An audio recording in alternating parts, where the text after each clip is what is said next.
Hola, hola, hola, hola, everybody. All right, so I should probably make a whole different thing for the podcast and stuff, but I haven't the foggiest on what I should do. Anyway, all that aside, we got Josh on the other line. I have to bring him in a few, but Angel, Darian, Streamlabs, and Nightbot, welcome in, everybody. Hoping you guys are having a wonderful Sunday evening. All right, I'm gonna go ahead and bring Josh in.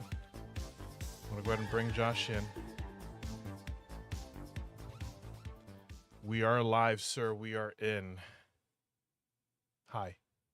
Hi. Can you guys see and hear Josh, by the way? Hello. Let me know if you guys can see and hear him. We're doing longs today. We're not doing shorts. I'm like, you know what? Fuck it. Let's do longs today. So yeah. Anyway, welcome in, Angel. Welcome in. All right. So for the couple of peeps that are currently here in chat, to let y'all know what we're talking about, we're going to be just discussing. We're going to be discussing the future of Pokemon, just to put it in simple terms, because I think Josh and I agree, and I know that he has his ideas, his thoughts, and stuff.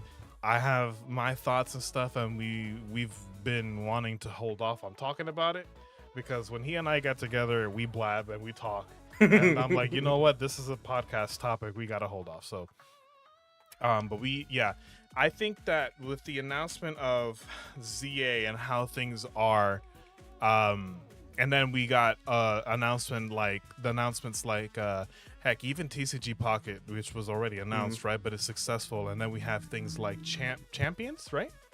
It's called? Yes, Champions. Yes, Champions. Pokemon Champions. I'm of the opinion, and we've yet to hear Josh's thoughts, but I'm of the opinion that it can change the future of Pokemon as we know it. But yeah, I'm gonna hear your thoughts real quick, and then of course this is all always open to chat. So if you guys have your opinions and stuff, please type them into the chat, comment, do your things, and we'd love to hear your opinions, your thoughts, even if it's just because it doesn't have to be about competitive Pokemon if you're not into that. It can be about ZA, what your thoughts are, what you're expecting, all that stuff, because we're gonna be talking about it all. All right. Okay. So real quick, Josh, sorry. Go ahead. Tell us your thoughts, because I'm sure you saw the presents. All right, I'm gonna take over for an hour here. No, I'm just kidding.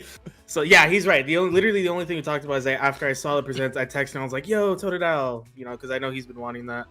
That's literally all we've talked about. That was it.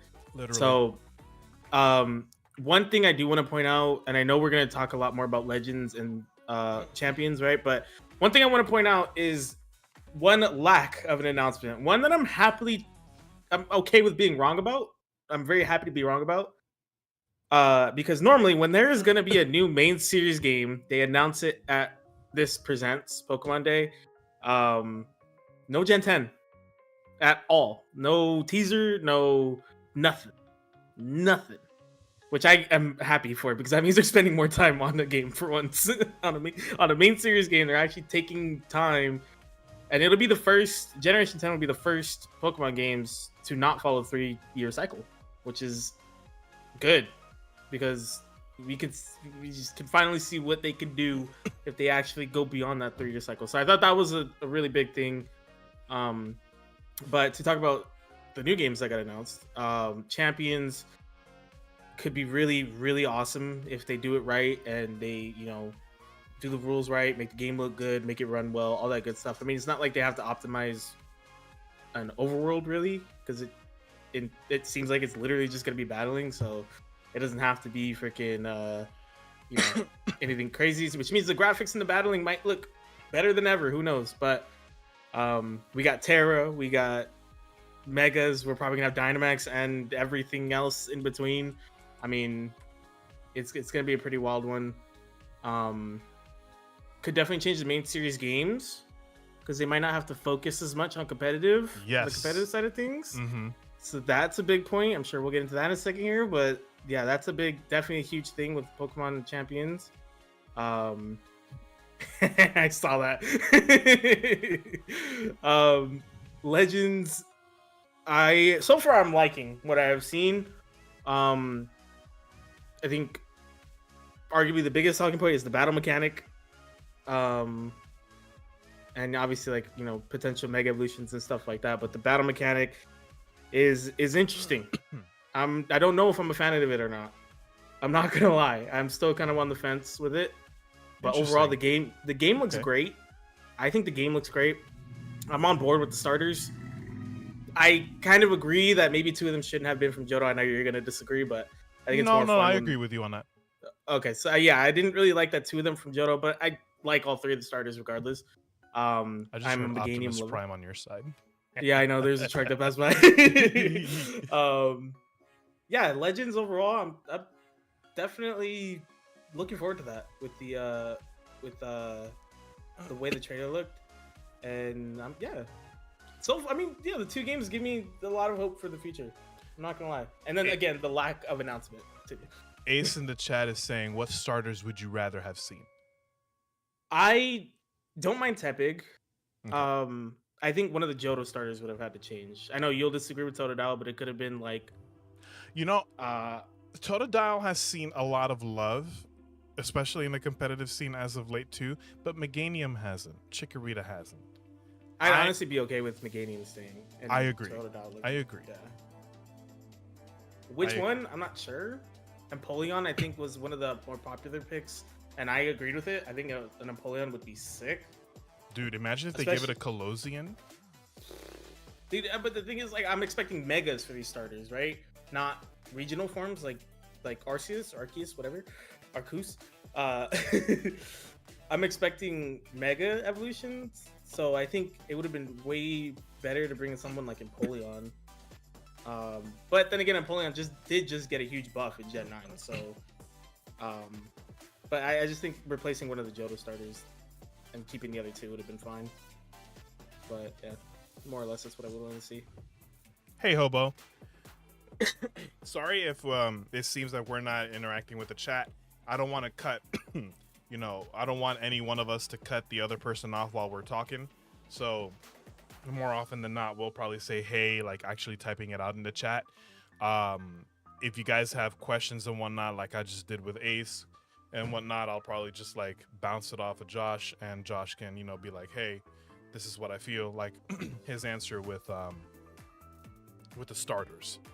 I have a question for you regarding ZA.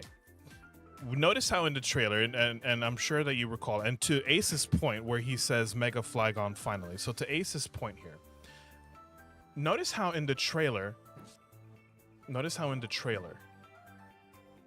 we've seen the Megas that we know: Charizard, Charizard X, Charizard Y, Ampharos, all of these guys, right? We know these guys.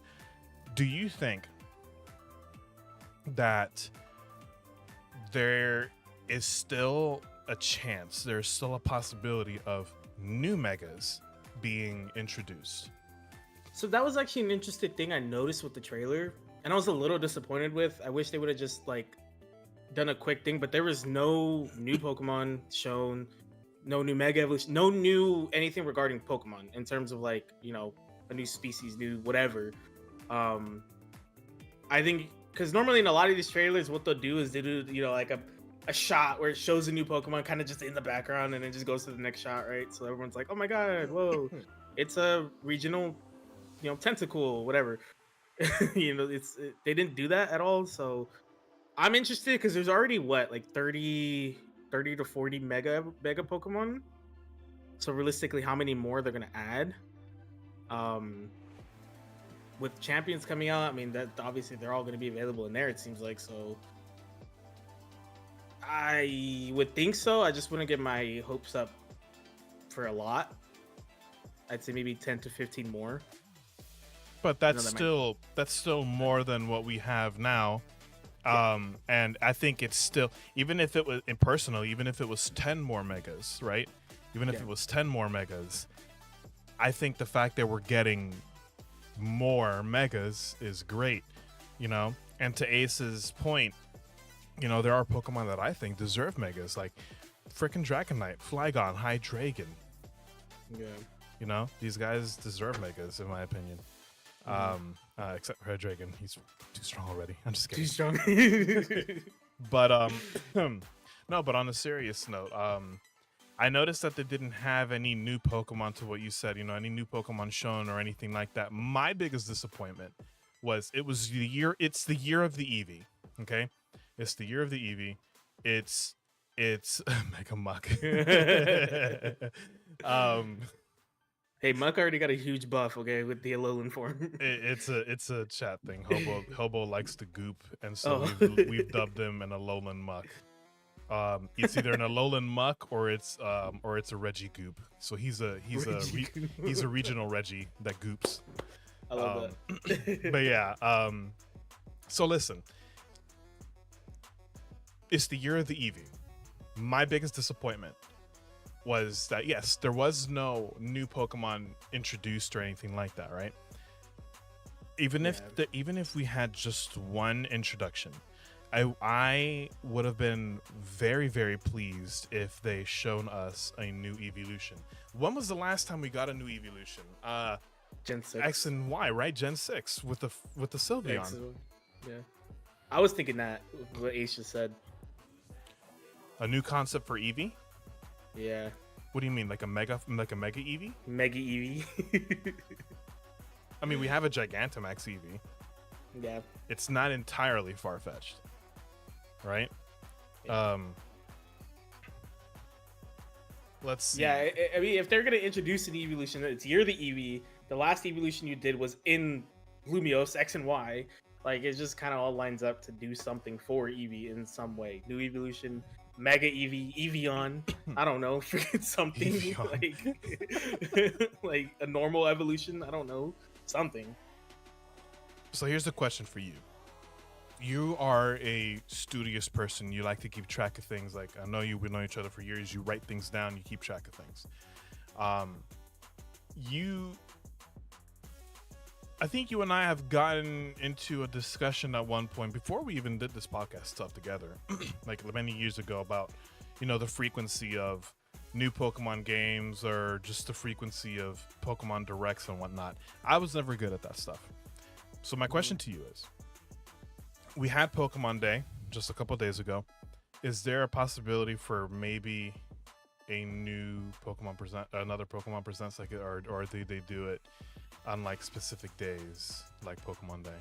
I want to say normally they do it late summer, early fall, because like a lot of Pokemon games drop late in the year, right? So, you know, October, November, December, and then even early the next year, January, February, right? So normally they'll do something else later in the year just to kind of like give us more info and reveal more things. So like with Legends and Champions, we'll probably get more details later in the year with some form of presents.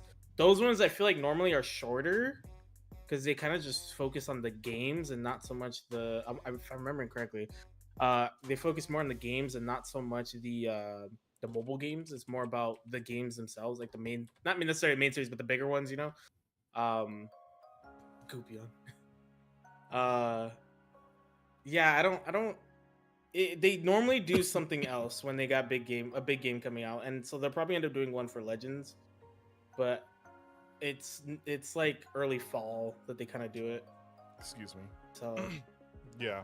Okay. We'll probably see something. Okay. I'm hoping, and I believe I remember that they did this when Sun and Moon and even Ultra Sun and Ultra Moon that came out. Like they announced the games, right? They had the trailer and everything, and then obviously we saw new Pokemon, and then we saw other Pokemon that were announced or released, not as a leak, but like released officially after the trailers and stuff. Hopefully maybe like little snapshots. Like, I don't know if you ever bought the guide, like the actual physical guidebooks for Sun and Moon and stuff, but I did, and when I bought the guide, it actually came with like a little folder I think I still have it actually. That's over there, but I'm not digging through a box on stream. Um, like where you basically have like a whole bunch of little pamphlets and like posters and whatnot, and in it was um, things that they had announced, but things that they new Pokemon that they had announced that weren't in the original trailers, but they were also like announced like on the site, and it was on Twitter back when it was Twitter and stuff like that. um, I'm hoping that maybe they might do something of the same.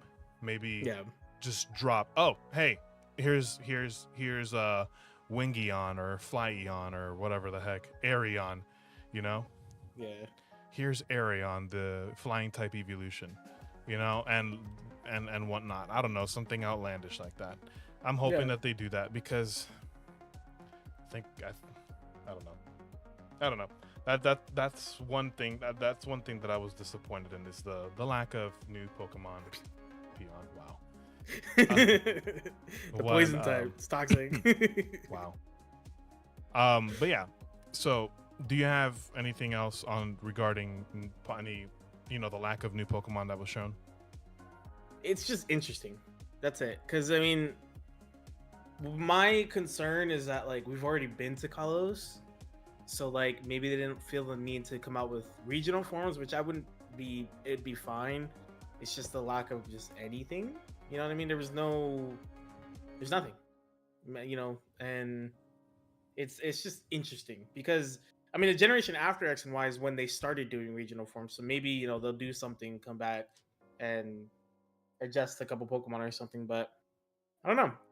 I'm not too concerned, but it's not like the other legends introduced a lot new Pokemon. It was a few new forms, like per count on both hands how many it was. So it's not like they need to introduce a bunch. It's just it'd be nice to have some kind of diversity other than new Mega Pokemon. So it's just interesting. It's weird.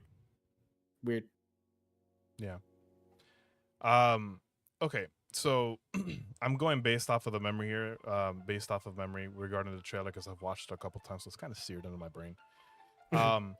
You mentioned the mechanic a few times. I'm noticing a little trend now looking at, and it's actually making me appreciate Legends Arceus a little bit more. I know.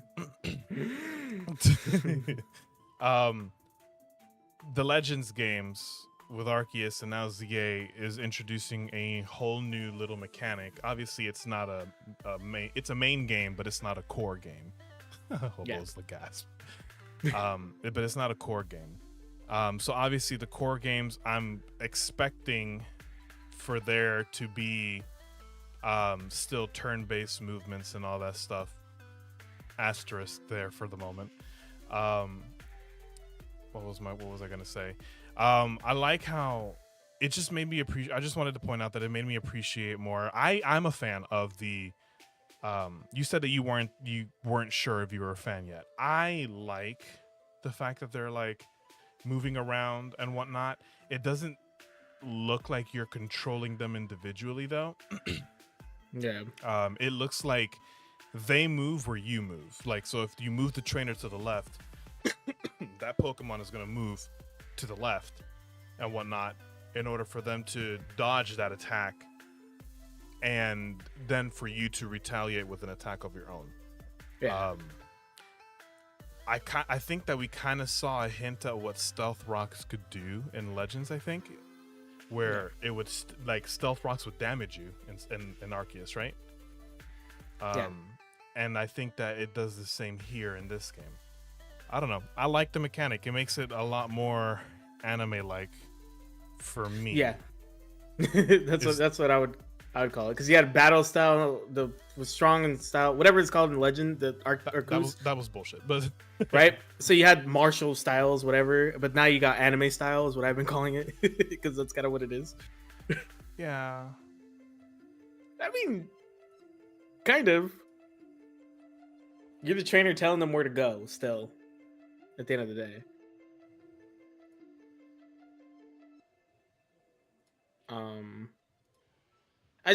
I don't know. I feel like it's something where there's gonna be a battle in the game, like a boss battle, a very important battle where it's just gonna get annoying. Where for some reason they're moving a little faster than you, or like I don't know. It's just one of those where I feel like there's gonna be that one battle that's just gonna get me annoyed. Why is my alarm going off? Go away. Um Interesting alarm.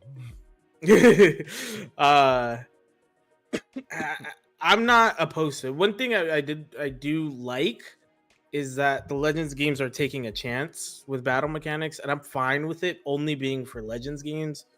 Um, strong style, agile style. Now you have dodging and moving around in battle.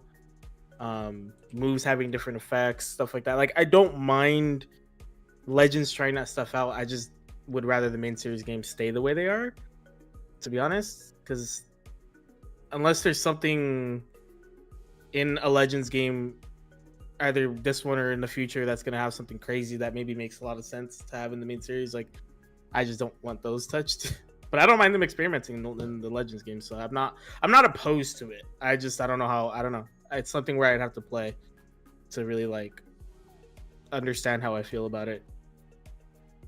I see. You mentioned a good part here that I kind of want to wait until when we talk about champions, because I feel like it ties to that a little bit. But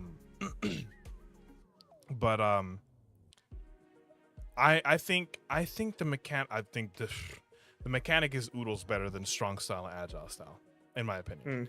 It's better because I'm hoping that they still keep the hey dog owner. I'm hoping that they still keep the traditional speed tiers and everything. Like a level 21 aim pump should not be outspeeding a level 100 Dialga, and it should not be doing over half damage and all that crap with like a double hit. Like it's ridiculous. That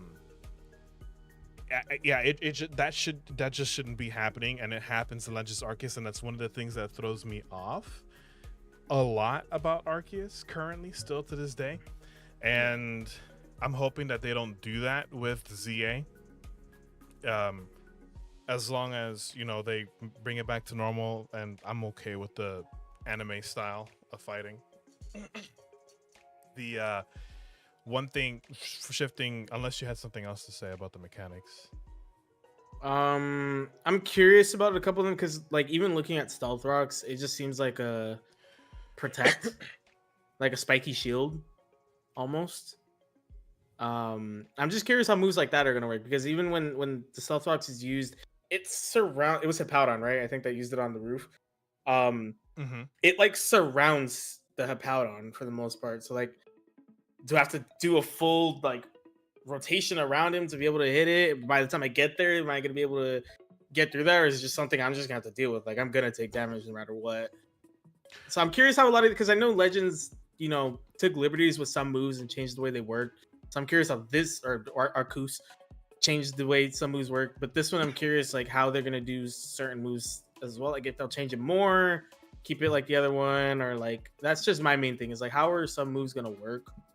And I hated, one of the main things I hated about the other one was freaking, if they're even like slightly faster, they can go twice before you, and then you can go, and then they go 3 times after you for some reason.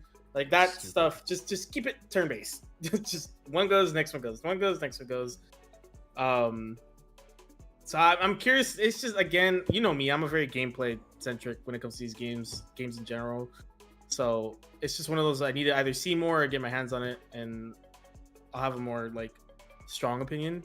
But right now it's just all curiosity, I think, above everything. But yeah, that's pretty much it. It's funny you mentioned that Stealth Rocks, right? With what we saw, it acted like a spiky shield, like a protect of sorts. Where we know that protect, the more you use it, the higher of a chance it has of failing, right? Of course, there's still that chance that you can get the double protect. It's always a big deal when everyone gets a double protect and all that stuff, right? I noticed whenever Pokemon would use their moves, that there would be like a sort of cooldown. Have you noticed that? I didn't notice that. So look at like if you rewatch the trailer and stuff, right? Yeah. I really want to like put up another window caption, just play the trailer. But but like if you rewatch the trailer and stuff, particularly when the Pokemons use their move like Stealth Rock, and I think it was present when Chikorita had the disarming voice. It it looked like the disarming voice pink thing was like half full, like it was like its gauge was filling up. That's what it looked like. It looked like yeah, that's what it looked like there was a sort of cooldown with the moves. Or it could just be like with status moves. I don't know, but is the Lure voice a status move or is it an actual attacking move? I don't know. Oh, there definitely is. Because I'm watching it, so I use leafage, and so it has the diamond, and it's like filling up. So I think you're right. I think it is there's like a timer on how often you can use moves. That's interesting. This is gonna get some taking used to. It's gonna take some getting used to. Interesting, yeah. See, I can't say whether I like that or not. I think we should definitely reconvene once we have the game and play. Yeah, it's gonna be a very interesting conversation at that point. No, for sure. Yeah, look, I can't look, but like the Totodile right here uses water gun, and the blue goes away in the background, and it starts filling up. So it is for sure a timer. Huh. Maybe so you don't go rapid fire with the moves. I mean, I guess we'd have to watch more animes. More of the I haven't watched the animes, bro, since like freaking the one. I did hear about that. Is that confirmed? I don't think that's confirmed, but I did hear about that. But we're gonna talk about that in a second, Angel. We're gonna talk about that in a second because that is one of the things that I did want to bring up to you. I haven't seen a Pokemon anime since like the one with Go. I forgot the name of it. Master Journeys. something. That one. Oof, okay. Go was so annoying. Yeah, so I haven't seen a Pokemon anime since Journeys, and even then I didn't even watch all of it. I guess maybe so the Pokemon don't go rapid fire water gun, like rapid fire Moongeist beam or something like that. Maybe. See, but that's what turn-based is for. Yeah, but but you can't go anime like. I don't know. See, this is what kind of is gonna make it feel less like an RPG and more just like, you know, like an action game. Yeah, like an action game, exactly. But the problem, I don't know. I think that the reason why they started doing this sort of style is because a lot of people have been complaining. Okay, so you guys are just doing the same game again, you know? And I guess people got bored of it. See, but that's why I said like I'm okay with Legends being the series, the test series. Yeah, that just has fun and does the stuff. That's probably why people like Arceus so much. You know, just I agree. They can do exactly. But they could do they change the battle and this and that and like how you catch Pokemon, but like a lot of stuff in Legend in the first one didn't work, in my opinion. And it just made for an annoying story game, because I didn't even look at Legends like a Pokemon game. I looked at it as a story game, and it was one of the most annoying story games I've ever played. So, hey, Josh, Kingsman. Oh, I was like, what? Hi. But that's at the same time, like, I don't mind if the Legend series tries things and just has fun, and then you keep the main series as is, you know, and keep it checking with what's working, because I don't see why you would change it. Like, it's fine as is. It's still good. Like, I don't see the issue. Going back to what Angel was saying about the megas being timed instead of lasting a whole battle. You have the trailer up. Maybe you can pull it up and see. I think I remember seeing this with the Mega Absol. There's two things. Okay. Either A, the megas are ZA is taking place in the present. though, Josh. That's been confirmed. Yeah. It's not in the future. It's present. Oh snap. So here's the thing. Either the mega is timed, or something to do with the moves. The mega isn't getting a move, a stat buff. Like, you know how megas have their stats get greatly increased. Like a freaking Mega Mewtwo X has like 500 base attack, bro. Oh man, why would you bring up X when you can bring up Y? It has like base 180 special attack. Yeah, it's Gross. Yeah, so my point is, instead of megas having their base stats increase greatly like that, what if the moves are increased greatly? But then that's kind of like Z crystals, though, isn't it? Yeah, to a degree. So pulling this up here, I paused it right here. So it's the Mega Absol versus Altaria.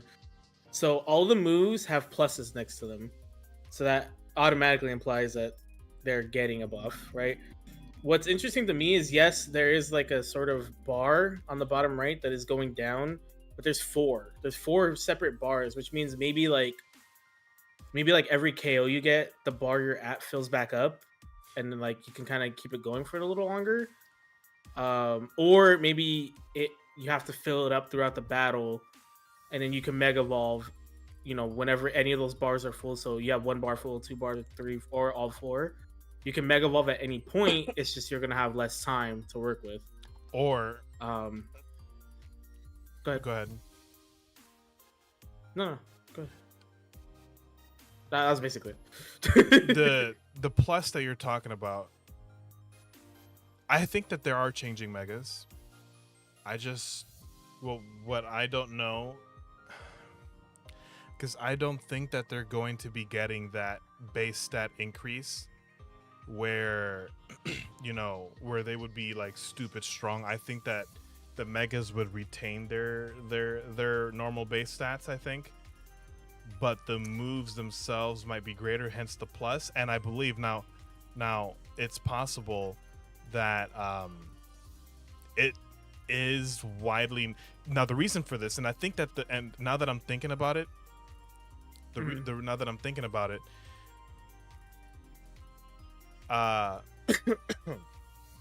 what's it called? Hey, Face, thank you for the 10-month Memby Flex, bro. Thank you. And welcome in as well. What was I saying? I keep losing my train of thought. I'll touch base on it now, but I really want to go into more detail about it because, again, I think it ties into champions. The gimmick Z crystals was, in my opinion, and I think in many others, that's one of the gimmicks that many people actually didn't like. It was one of the gimmicks that they didn't really like, but also I think that because Champions is under development and is gonna have a focus on battling and whatnot, and we saw Megas and Terastallization and the possibility of maybe Dynamaxing or Gigantamaxing, all of those things don't. I mean, Megas do require, I don't know. Well, never mind. That just ruined my thing then, because I was gonna say I was gonna say that Megas don't really require items, but then they do because they require their Mega Stones. And I was gonna be like, but maybe Champions doesn't allow items, and that's why Z crystals are out. I don't know. That's interesting. I think that's something that we would kind of have to see, and once we get the game and stuff, right? Is because is it the Pokemon are still getting the base stat buffs that they normally would get when they Mega Evolve, but they're timed like Angel said, or they don't, and the moves are getting buffed, and those bars that you're pointing out is probably the same thing as like the Chikorita with the disarming voice, how the gauge would like refill. I don't know. I haven't seen the bars like in detail. Maybe you could like well, it's going down. I can tell you it's going down. I think they'll still have the base stat total. It's just, and I kind of hear Ace's point of like maybe if you Mega Evolve when all the bars are full, it's like, oh, it's way stronger. And I could Mm. potentially see that, but I think it's more so like a timer thing. You know, if you choose to, you can mega evolve when that first bar is full, but you only have 10 seconds of a mega, basically like a couple moves off of a mega evolution, before which I guess for this game specifically kind of makes sense that the mega evolution doesn't last the entire battle, because then you know there's just so much going on. Like you're just constantly attacking, constantly moving and doing. It seems like there's just gonna be a lot more movement going on, a lot more attacking going on. That like it kind of makes sense a little more that this game has a timer on the Mega Evolution, to where it makes a little more sense. Um, but I don't know. It's interesting. I think they'll still have their base stats total, because just getting a buff in moves, you may as well just bring Tera back. Like that's uh, or Dynamax. Like you may as well bring one of those back. The whole point of Mega Evolution was to, the whole point of Mega Evolution was to freaking improve mediocre Pokemon. And yes, there's some Pokemon that didn't need it, a la Ooh. Mewtwo, but Very good it's point, chat Josh. it's So to the first point that chat Josh said, so kind of like Dynamax, where it's limited on certain turns before Pokemon return to normal, but the effects are still there, is what he said the first time. And then chat Josh also mentioned, I see the bars going down on the trailer. It looks like 5-turn Mega Evolution before turning back to normal, or the bar limit is your Mega Evolution. Kind of like how the Tera ball thingy, you had to recharge it at a Pokemon Center, and you only had X amount of uses until you beat the game, and then you can use it unlimited. So maybe that timer thing, that gauge, maybe it's actively going down because the Pokemon Megad, like Josh said, and then you kind of have to recharge it at a Pokemon Center. I did hear things about that. That's an interesting point, Josh. Chat Josh. yeah. I don't I don't think it's a turn-based thing, because it is actively lowering, and we see 3 Mega Pokemon. We see Absol, Charizard, and Kangaskhan all use moves, and that bar is still like it's going down at the same pace. So it's not like you get a certain amount of moves off, because I think it'd be moving at a more like, Rapid pace. yeah.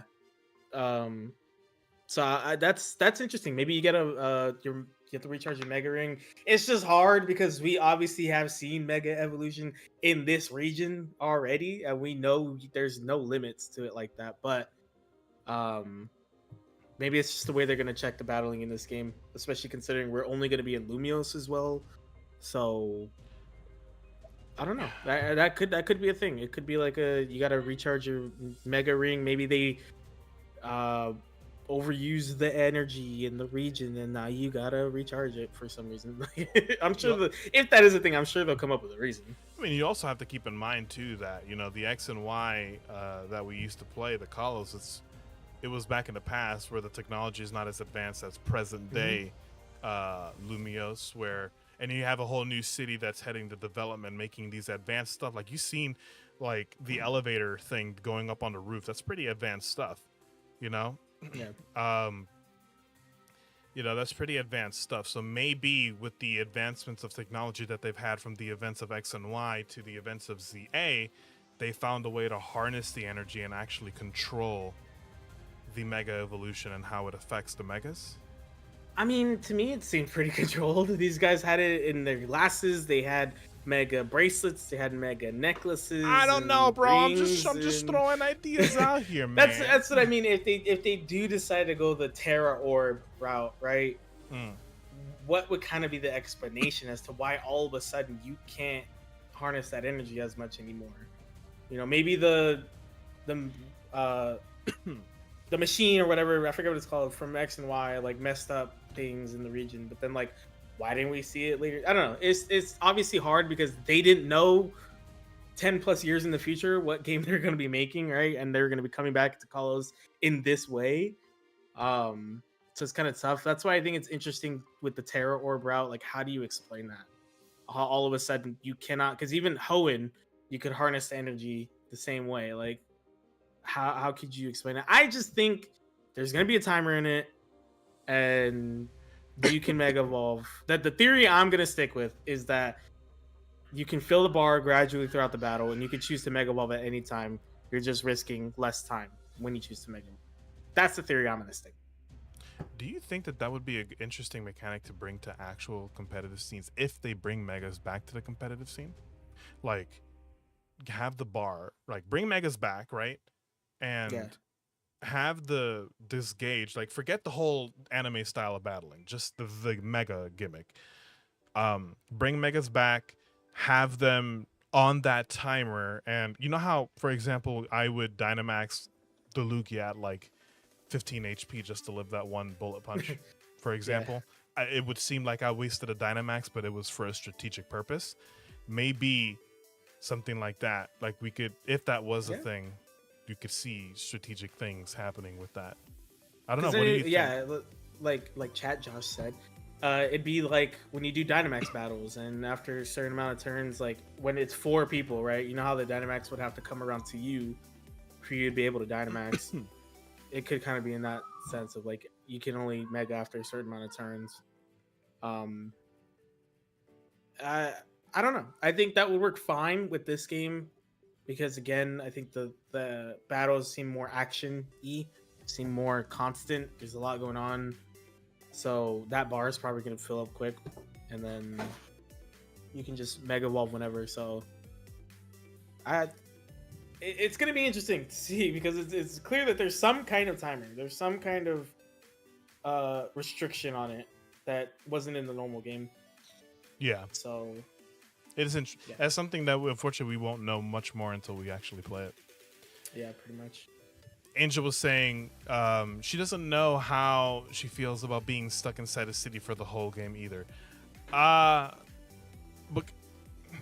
yeah, I get you, because we had Arceus. It's an open area game. A lot of people think it's open world. It's not. It's open area. You know, and but you can still go outside of Jubilife, right? Yeah.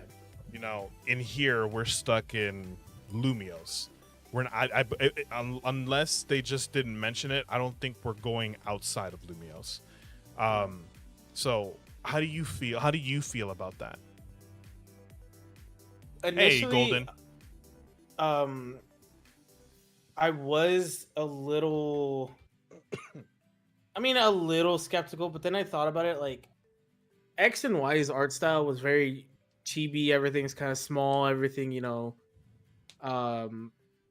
it downplayed the size of every area that we were in. Okay. Yeah.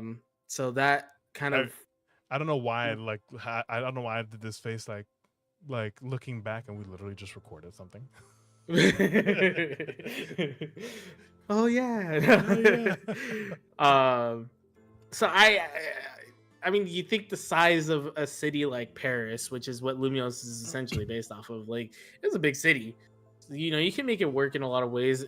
They're obviously going to split it into areas.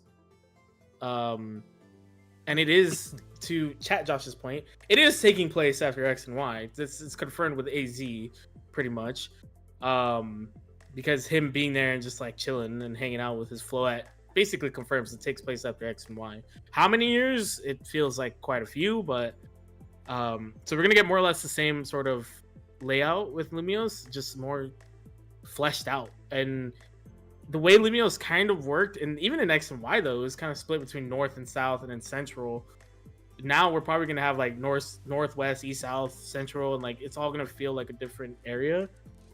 With everything split off. So just based off the way the game looks, I think it'll feel bigger than you think. You also have to realize because you also get to go to rooftops too. There's also a second layer that we're gonna be able to explore more than likely. So you have to realize too, playing X and Y, right? And you and I can freely like say this accurately because we're literally doing a soul link together. With this. Playing X and Y. The DS, the 3DS, right? Because it was on the 3DS. The 3DS didn't really do Lumios justice. Because there were parts in Lumios that you just couldn't go. The city is way too damn big. The city is big. Okay, there are parts of the city that there are parts in a lot of the Pokemon games where you still can't go to. It's just there for cosmetics and whatnot, right? And then you have something like the Switch where it's all 3D. You can travel to these places.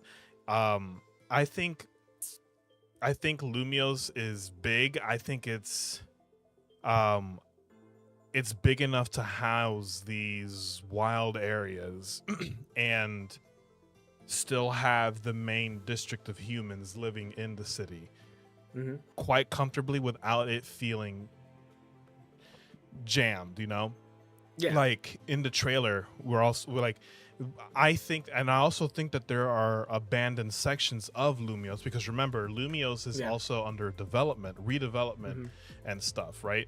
There's construction going on. There's rebuildings going on. There's a whole bunch of things going on, and what we saw in the trailer, like the fucking Impom Pat Rat something, and then there's a Fletchling or whatever. I you know, the Pokemons that were there, that area looked kind of abandoned. It looked kind of abandoned. Exactly. Like it's a little unkempt. Like it looked like. Which is they did mention in the trailer, like they're adding those to Lumios to let Pokemon, you know, be free in there and like. And they just have those sections gated off, like preserves. Preserves, exactly. Preserve, I think, is the best way to kind of, you know, describe it. But even this screenshot I've been on right now with the Absol attacking Altaria, right? When we're talking about Megas, I see the street winding. Like it's a winding street. You know what I mean? Like it feels. I don't think it's gonna feel like cluttered. Lumios and X and Y, where it was cluttered, where the streets felt small. And like you mentioned, there were a lot of buildings in Lumios that you could not go in. They had doors, same thing as Scarlet and Violet. They had doors, which you can't go in there. You know, so I have a feeling there's gonna be a lot more exploration to this, and a lot more places you can interact with people and do things. The drop distance in the game, for those of you who might know what that means, basically, like after a certain distance, things will despawn. It seems pretty good in this game. Like just looking again, this sort of winding street, you see people quite far in the distance. You can still like. You can still see them. The point being is like the benefit to it only being in Lumios is that I feel like it's going to take less power and less, you know, energy off the system, and you should be able to get away with a lot more in this game. So ultimately, I think it's a good thing. Like, yes, it is essentially an open world, but I think it'll work in a huge benefit. To be honest, in this game, it already looks great. I think it's only going to help with performance and all that good stuff. So I think it's a good thing. Yeah, the art style took me aback because I really liked how it looked. Like the UI, like the way you choose your moves. UI, like even when even discussing like even the Pokemon, like I got distracted. We're talking about the UI, but I still have more to say on the zoning thing that we were talking about, right? But like the UI, like you know how there's detailed things on like to the right side whenever a Pokemon does a move and it does something, you know, there's like a play-by-play on the right. It doesn't clutter it on the bottom. I like that a lot. Like the interface is clean.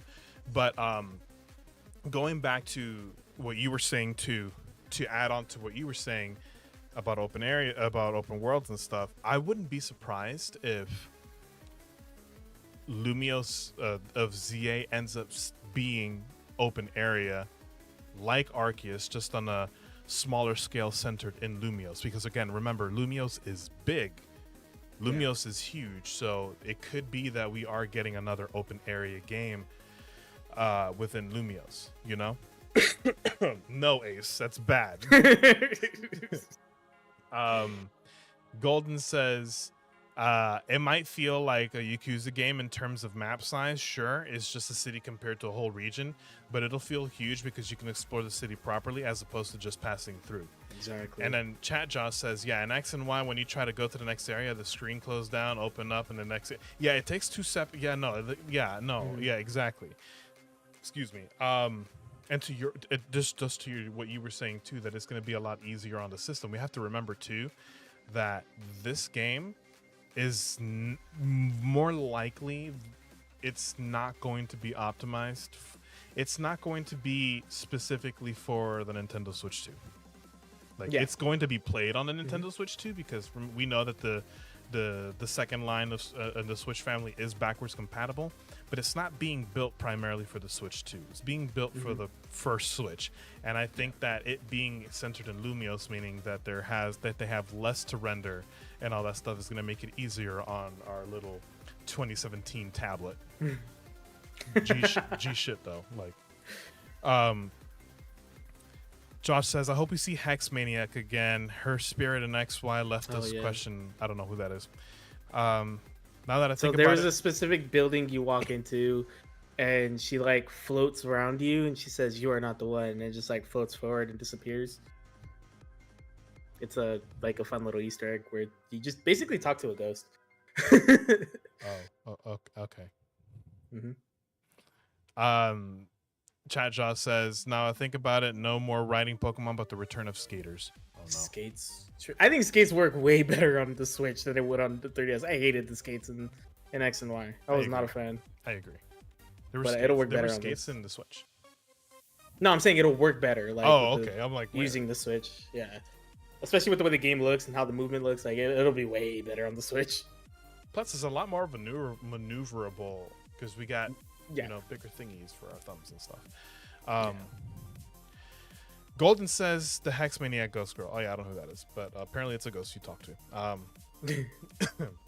Let's see. So with that dumb dino. Listen, man. Hey.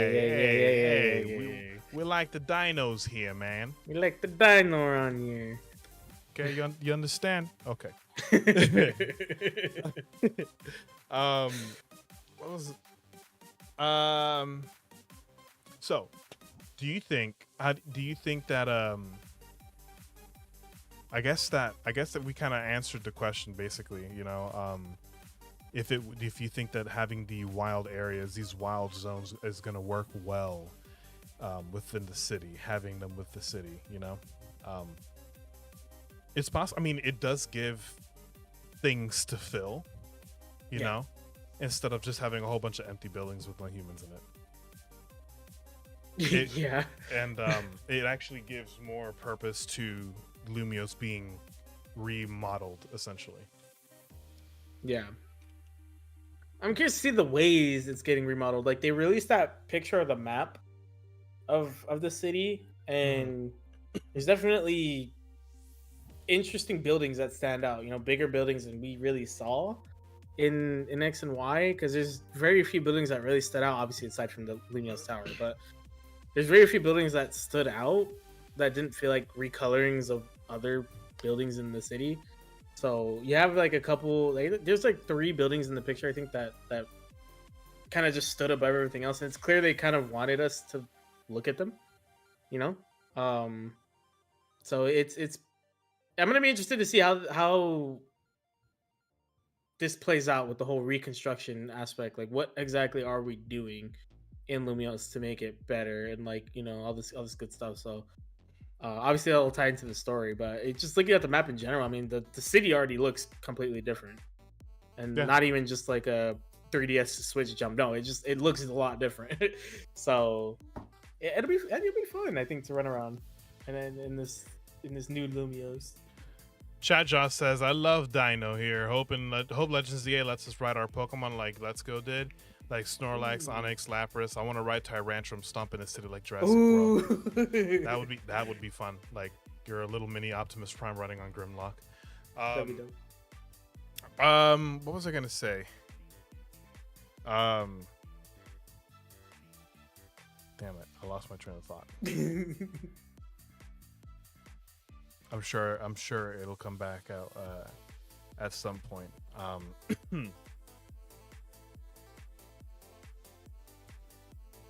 Damn it, I hate it when that happens.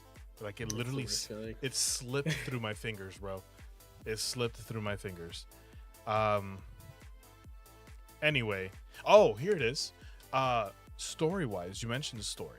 So, in the website, it says that Zygarde is going to have a part, you know, it's taking an interest in us, and we didn't see 50%, we didn't see complete form. We saw a single cell, and we saw the dog. So, kind of like how we had Miraidon and Koraidon as a partner, essentially. Obviously, we're not going to ride the dog, but are we going to have a dog companion on top of our companion Pokemon? Like, what do we think is Zygarde's role with us? Because it says that it's taking an interest in us. What if Zygarde just ends up being the enemy of the game? Like A you collect new all the cells, you collect the cells for it, and you're getting told like, yeah, it'll help, or maybe like you're getting tricked into powering it up, and then someone wants to mess up the city, and so you're getting tricked into powering it up and powering it up, and then you gotta deal with the 100% one and take it down. I think That's we why you might gotta get collect all the things. what if we get a new form of Zygarde? It cells, it can turn into anything. Who knows? I mean, we already got the Megazord, so. Golden says, we just hope that ZA lets us obtain Eternal Flow. I mean, you could have, but you could just hack it in. But no. Yeah. I mean, Sure. it became an egg thing later on after a whole bunch of home updates, so can't do that anymore. Chat Jaw says Lumiose is trying to take out the competition Black City. Black City's dope. Don't remember Black City. It's from Black 2. I know, but I I don't remember it. It's Carlos. more of a post-game thing, so. Carlos. How you be? Josh, their chat Josh says, I think Zygarde wants us to collect his cells like how we collect wisps for Spiritomb, which I haven't done, by the way. It rewards us the Pokedex entry. I hope not, because I will not do it. Yeah, I'd rather have it be part of the story. Like, I don't know. I don't want it to be like a side thing. Like, I want Zygarde to be part of the story. It's in the its design is in the freaking logo. You'd much rather it be part of the story. It's gonna be. It has to be, realistically. Ace says, I need new Ghost Mons now. That would be interesting if we get new Ghost Pokemon. Or maybe Water Ghost. If they decide to go the route of giving regional variants to the starters instead of Megas, which I think at this point we can go either or, to be honest. There was a point in time where I thought that we could get both. I don't think we're going to get both now that I'm thinking about it. But what if for Alligator becomes Ghost Water as a regional variant? Urban myths, because think about it. France, right, has one of the most well-known sewer systems that's dating back to like the. Well, I wasn't saying the catacombs. No, that they really do have a different sewer system. It's not really the catacombs are like tombs. It's just an actual sewer system, and stuff that's like dating back to like the 1500s and whatnot. You know how they have the whole alligator in the sewer, crocodile in the sewer type thing. I think that originated in France because of that. So, what if there's a water ghost because it's an urban legend, and it's a, I don't know. I'm just shooting in the dark here, but still. I mean, what if that's our new water ghost? I'd be pretty sick with a water ghost. I feel like for alligator would end up freaking water dragon. Yeah, water dragon or water dark. Yeah, I don't think they did. I don't think they go that far. I mean, hopefully, that'd be fun. That's interesting that they make one for alligator water poison if it was based on the sewer gators. That would make sense too. That would make sense too. Darian says, I'm excited to use Mega Ampharos. I liked Mega Ampharos. It's electric dragon, isn't it? Yeah. Yeah, I liked Mega Ampharos. A new Ghost Water, yeah. Speaking of story, I'm calling it Vinny is the bad guy. He wants to control the company. You know what? That would be an interesting twist. Jet is the CEO, right? She seems like she seems bad, but then Vinny's. It would be interesting too if Vinny is just like very soft and and sensitive, and he looks. Oh, what if there's no bad guy and it's just Zygarde? Or being a dick. Or sideburns on the Vinny guy. What if he's what's his name? Lysander? Shaved and dyed his head. I don't know, bro. It's just shit. Like, wasn't it implied he died? I thought because the machine shoots down, like. Oh, I don't know. He didn't leave. Okay. Well, okay. I saw some people saying Vinny might be the white skinned the white skinned Team Flare member with the red glasses and the little like ponytail. I don't see it, but I don't know. Hey, Jaden. Az should that's be what the I'm big curious about. bad. Az Yeah, should be the who's big the big bad. bad? He's in the. He's Who's in the the- antagonist? You know, who? What if it's Az? Like something happens to the Floette and he just goes ape shit. He's trying to rebuild the whatchamacallit? The machine. The fact that you know his name is wild. I don't know any of the Team Flare members' names aside from Lysander. Yeah, Yes, him. I think that is. I think that is wild. Embor could do the funniest thing and become Fire Ghost. People hated him because he was the third firefighting starter in a row, and we've had 2 Fire Ghost type starters in a row so far. Who's the second Fire Ghost? Typhlosion. I don't. It'd be the second straight Legends Fire Ghost starter. Fire Ghost would be weird. Fire Ghost. All right, someone. I don't. Okay. I consider Typhlosion as Typhlosion. Typhlosion. I get it. Hisuian Typhlosion. It's a starter. I get it.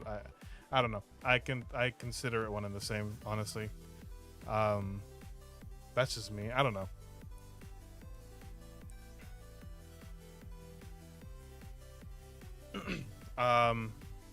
What was I gonna say? Yeah, I mean, do you have any other thoughts on things? We kind of like swayed all over the place there. Yeah. So as far Oh yeah, as Skeledirge too. On top of that. Jesus. well, I mean, yeah, I wasn't count. Everyone knows about a Skeledirge. I just wasn't like. I mean, but if we say Typhlosion, it's just fire. If Legends Typhlosion is Fire Ghost, and Legends came out before Scar and Violet, so technically 3 in a row would be Fire Ghost.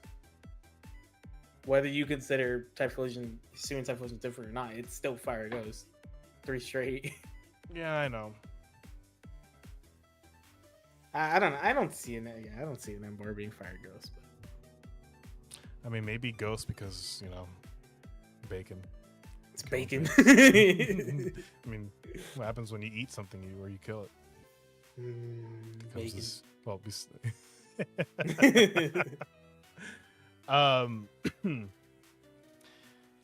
Let's see. We talked about the wild areas, how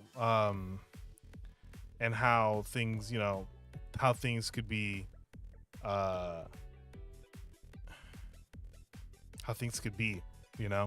hopefully they're not like too small.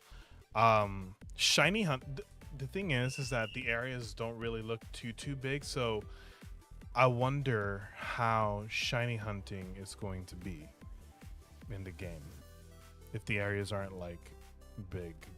Like, what do you think? Do you think that the how big the area is, do you think that's going to have an impact on the shiny hunt?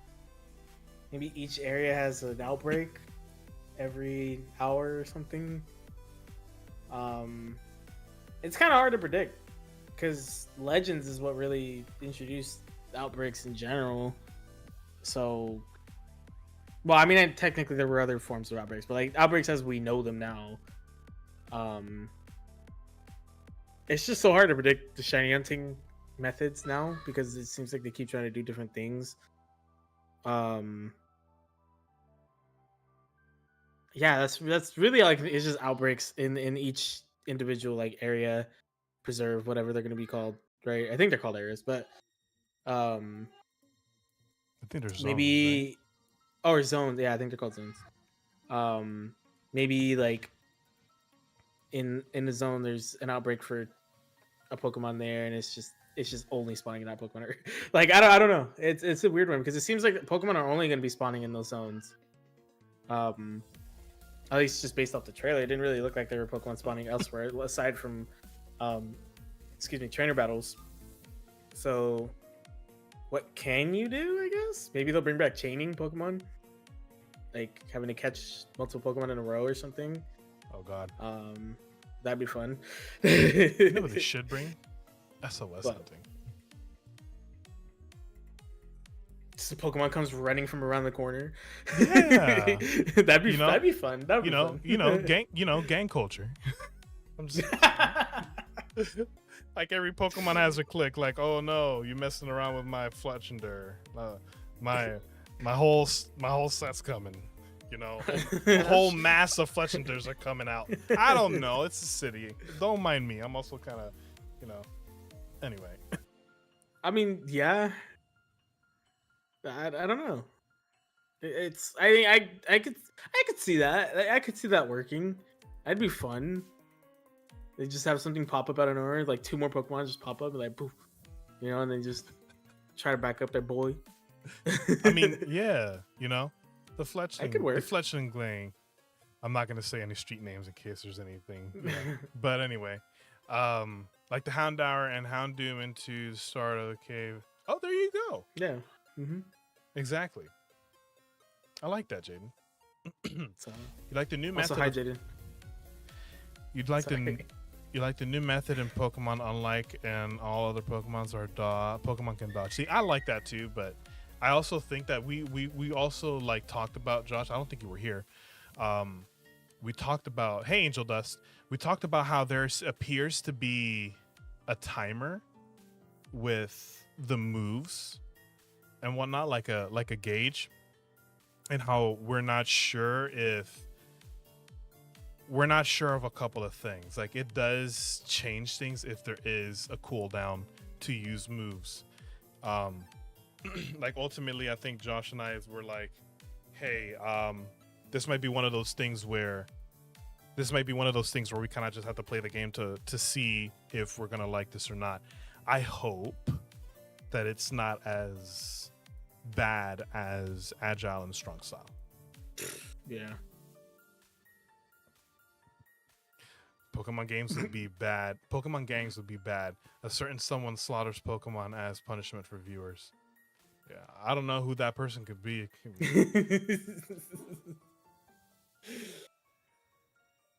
We totally not targeting Munchlaxes.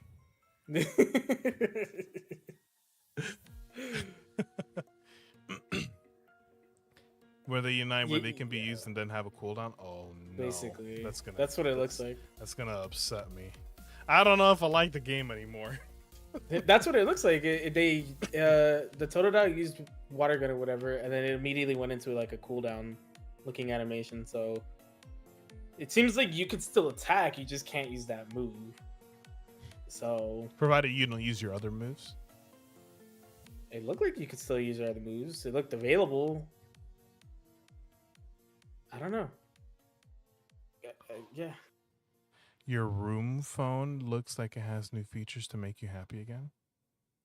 Rotom phone? Oh, Rotom. I was going to say, like, what, did someone send something that I'm supposed to be... I'm like, hold up. What? The Rotom phone? Yeah, the Rotom phone was like a little different. I think now it has like 3 cameras on it now, and it seems like it might have more stuff. Oh, great. More things to get confused on. More buttons to memorize. Any and all cast forms will get slain on the site if they're in the game. Jesus. That's if cast forms even in. I'm not gonna lie, I forgot cast form existed. Good. Ball sack. Hey. You don't think they're coming back? They're gonna bring back Agile, but you think they're most want us to force as I schedule, like, fuck the type advantages. I'm using Pikachu Electroweb to stop it. Yeah.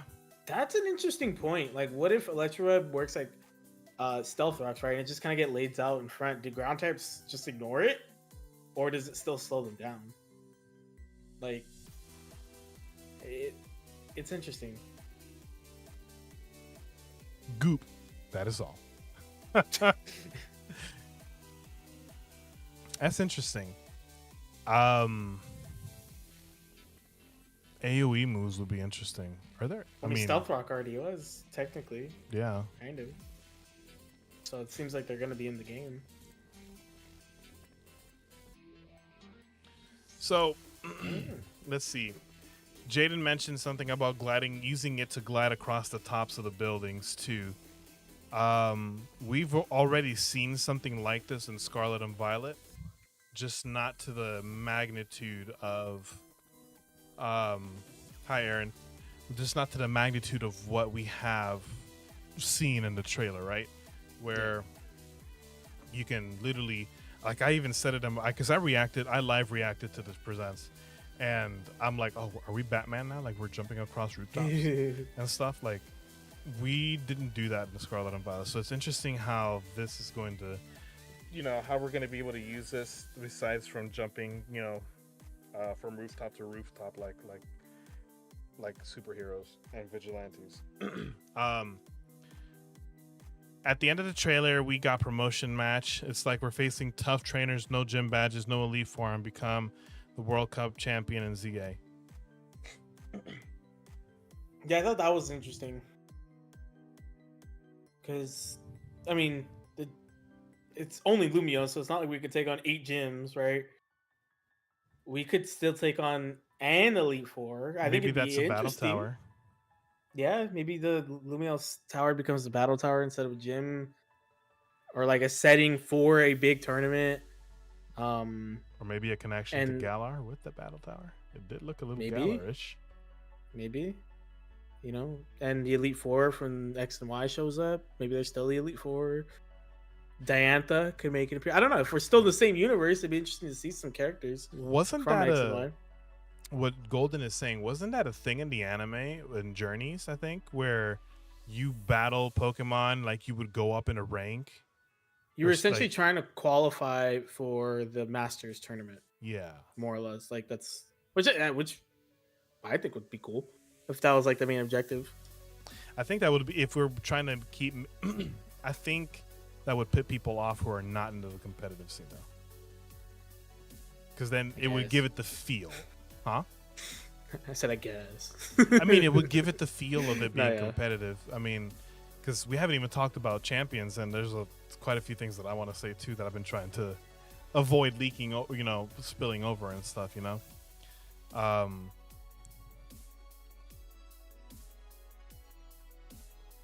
That's gonna be so far in the future. That is like we're talking like the Switch has to have like PlayStation 25 level graphics and processors, because that's a lot of data. Even then though, and I know we're not really talking about that, I didn't even like Kanto and Johto games like at all. So that's not even an appealing thing for me. I'd rather than focus on one region. And we're done with this podcast. Like, we've talked about this before. I'm looking for a new co-host, y'all. Every time I say anything remotely close to being negative about Johto, you made Jaden's son gasp. Sorry. Is coming out at the same time ZA release. We don't even know when ZA is releasing. Yeah, it's a late 2025. It's probably gonna be late fall, to be honest, like early November, something like that. You didn't like Hoenn much? You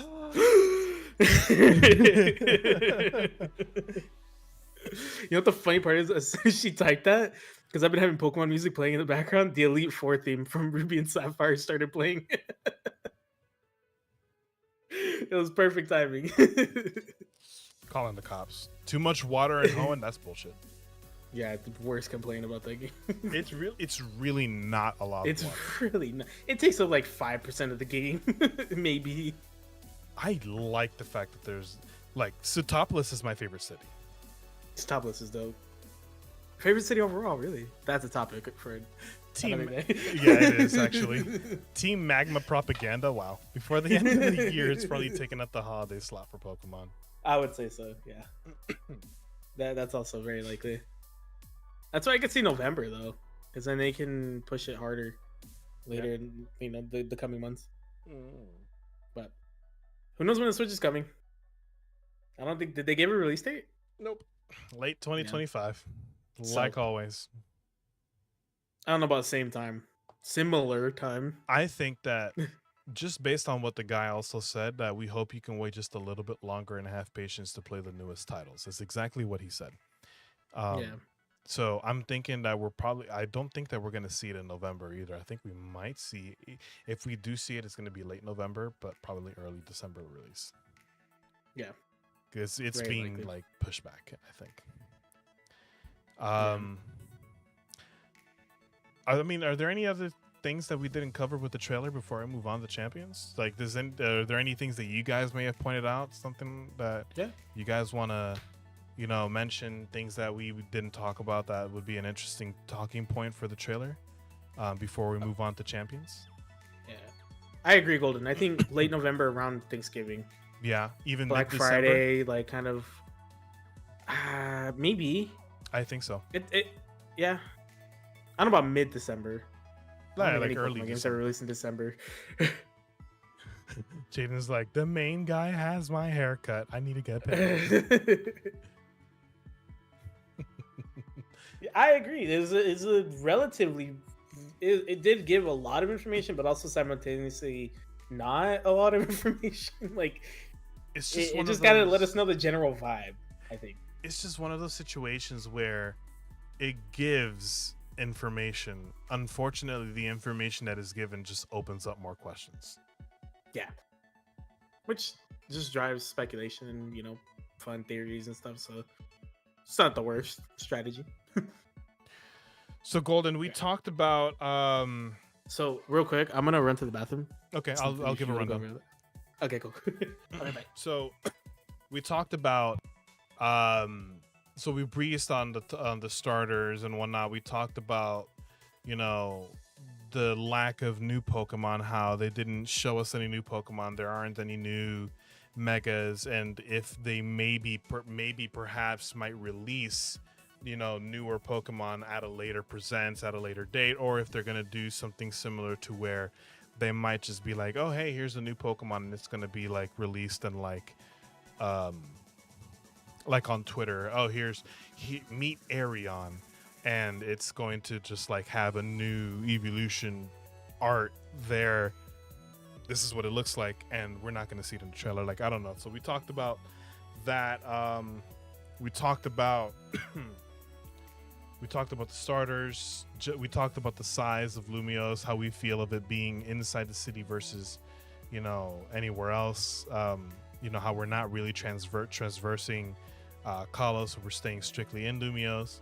We also talked about how it could be easier with the rendering if it is within Lumios, and that Lumios is big enough because the 3DS just didn't do Lumios justice, where there were parts like you would like to what Josh said, to what chat Josh said, it would like on the 3DS you would go into a zone in Lumios and it wouldn't like, it would take a moment to like render and all that stuff, but it didn't like, you didn't have access to a lot of things in Lumios. Like there was still a whole bunch of buildings you couldn't go in, and like, and to have that even in Celadon City, right? Like even in Celadon City with Let's Go or Fire Red, Leaf Green, like you have a whole bunch of buildings and you can't go in, so a lot of these places are being reworked into wild zones for the Pokemon, which takes away all of that empty space and I think it makes it easier to render for the Nintendo Switch. Hey Ember, welcome in, hoping you're well. So we talked about a few things and stuff, we talked about a couple of things. We talked about how it appears that megas could also be on a certain timer. We talked about how even the moves seem to be on a certain timer, or how we're like basically debating if the mechanics for megas have changed, whether the megas are going to be timed, like you could only be mega evolved for a certain time, or if the megas are going to have the increased base stat buffs that they normally have, or just powered up moves replacing Z crystals and stuff like that. And just a couple of topics that we've been discussing, Hoping you've been okay, Amber. Let's see. I'm just gonna wait for Josh to come back.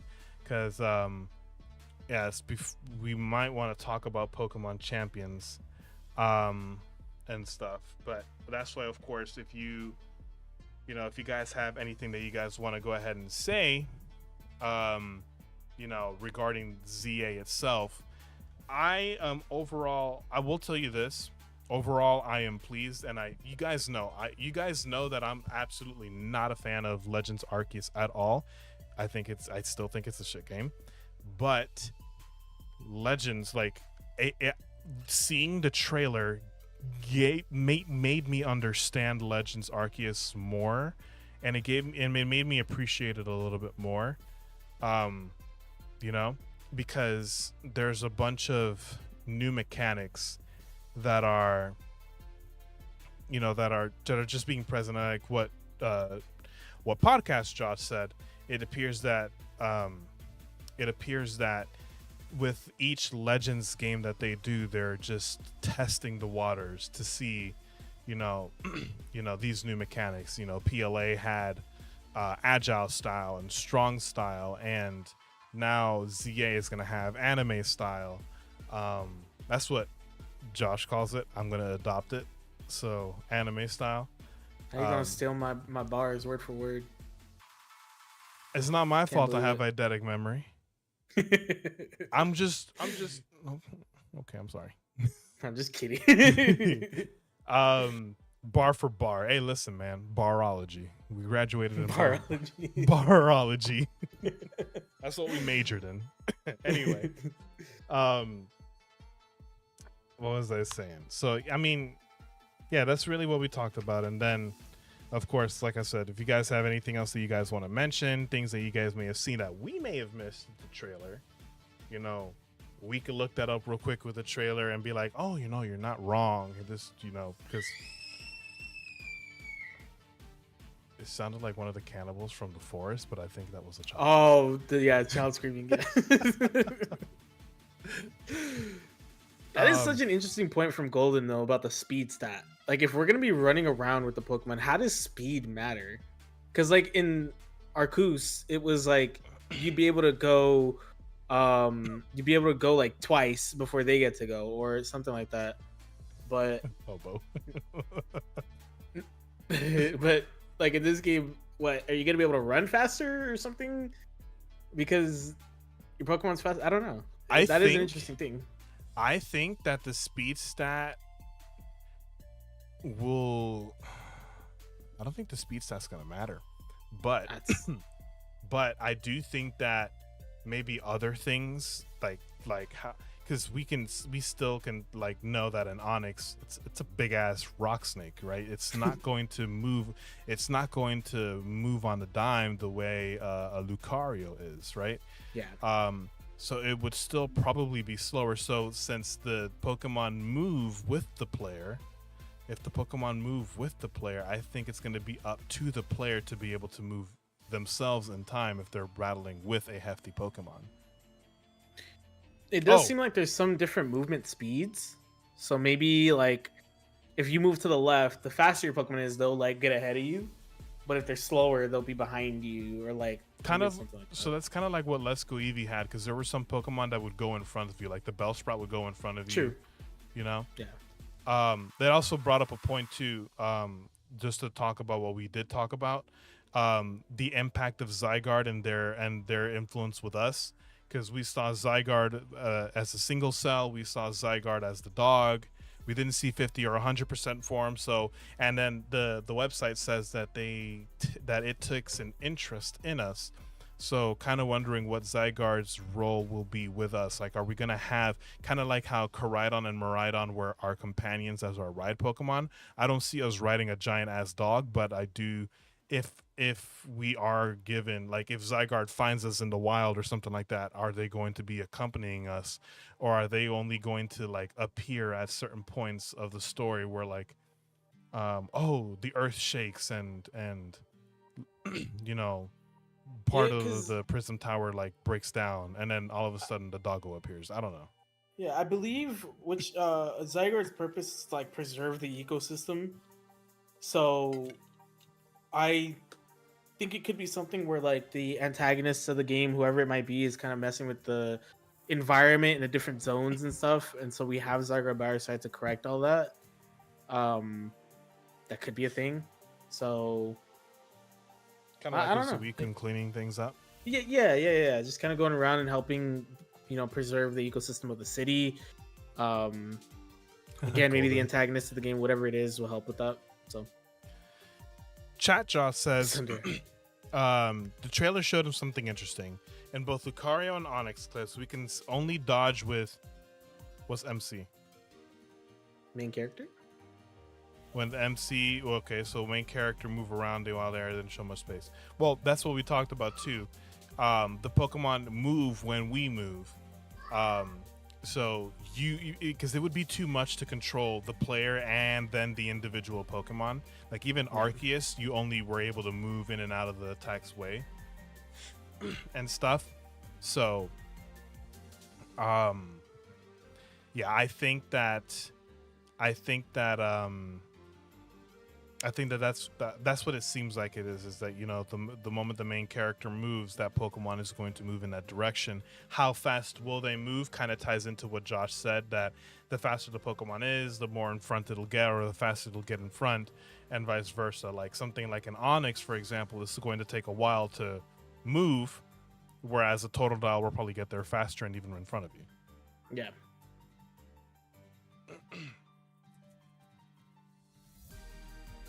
Jaden says, like Bonnie on the show carrying around a Zygarde and flinging the cells like the wisps for Spiritomb and PLA. If they do the finding the like the wisps, if they do that, I'm not doing that. I don't know.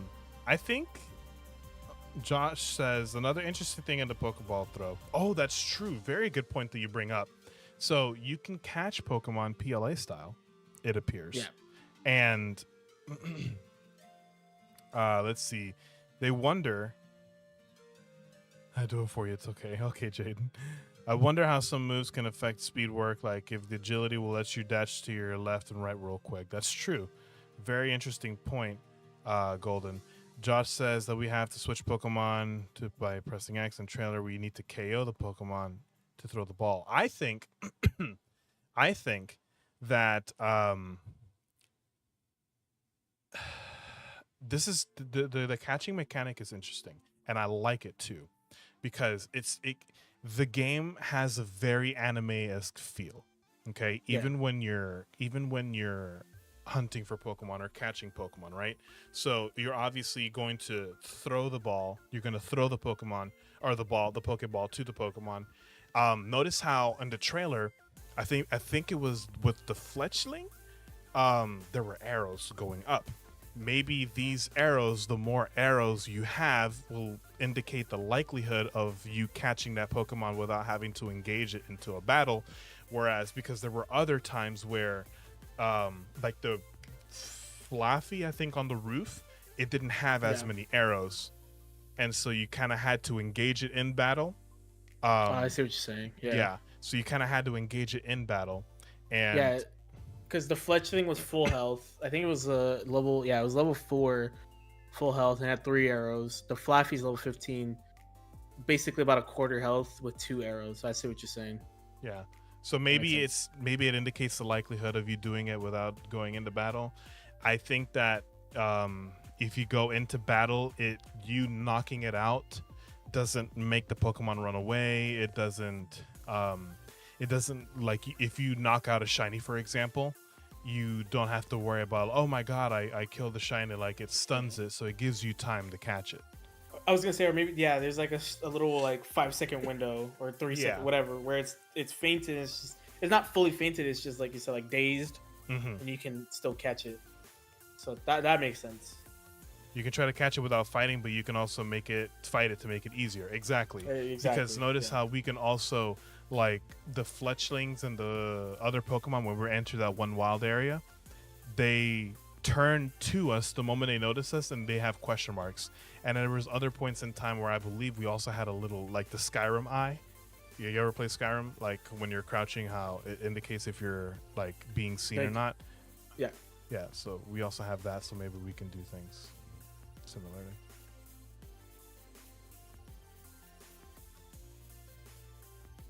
Yeah, that needs to come back, Angel.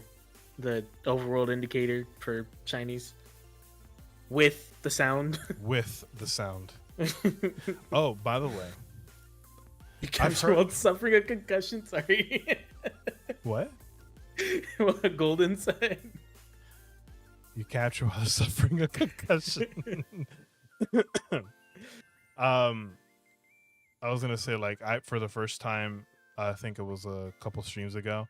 Like I've heard it in other people's streams when I watch them like do Arceus things, but like I heard it for the first time in my own Arceus. I caught an aim bomb. It was shiny. It was my first shiny that I've caught in that game, like myself. Not my first shiny, but I don't know. The angel just kind of reminded me of it, but sparkles like let's go Eevee, let's go Pikachu. Yeah. Sparkles, overworld shinies, physically, and the shiny sound would be awesome. You know, to bring back. Thank you, Golden. Yeah, it would be awesome to bring back. I'm hoping that they do that. Google, shut up. You dumb motherfucker. Okay, we're done. I mean, the horde battles were in Legend in Arceus. The horde battles? The horde battles. we're in Arceus as well. I mean, there were. You could face like 3 Pokemon, 4 Pokemon at a time. Oh, that's right. Though that was hordes. Okay. Technically, I mean, they all attacked you at the same time, and it was just you're one Pokemon. So you're not wrong. I didn't think that it would be considered horde battles. I just thought that they were Pokemon that not minding their own business, and they were like, you know what, I want to get this smoke. It's just like a technicality thing. Maybe they weren't classed as hordes, but Ember, she's like the horde battles. I miss battling. Wow, hobo. Jesus. Oh, the chat took a turn. You pull up on a horde of Pokemon and start a gang. Ooh, like the whole gang thing that I said, like SOS hunting. Now we have SOS horde hunting. Like the fletchling set facing up against the Lumio's 5th Street aim palm set. I don't know. The Autumnal Street Fletchlings versus I forget the names of the streets from Lumio's. All we need is a whole aim palm riding a lowrider. Oh my god. Oh goodness.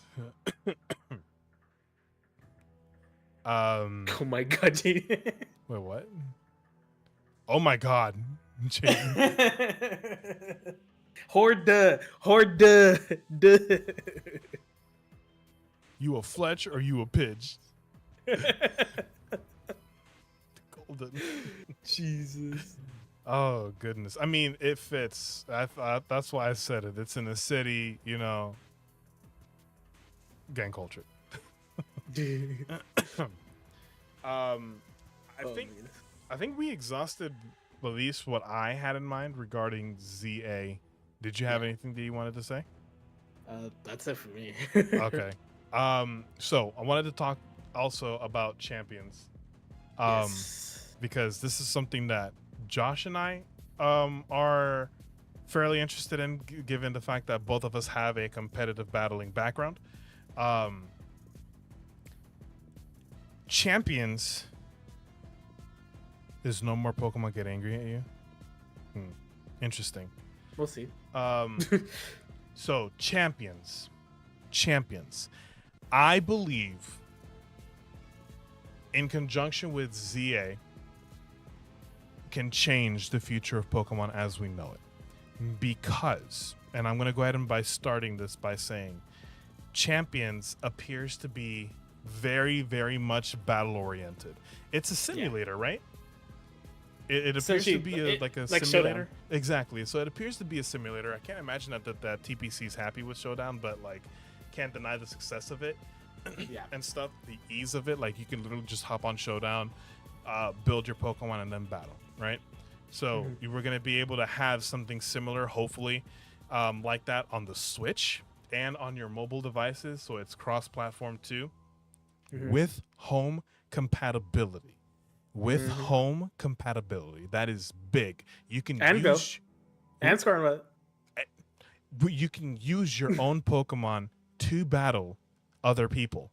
Okay? This is big because it could be like this could be the introduction of this new title could be the answer to make both sides of the audience happy. We have the people who like the competitiveness, like you like battles, you like to battle, right? I'm not talking about the story trainer battles either. I'm talking about PvP, right? Yeah. You have one title dedicated to battling, which could hold on. Oh, yeah, focus on yourself, Jaden.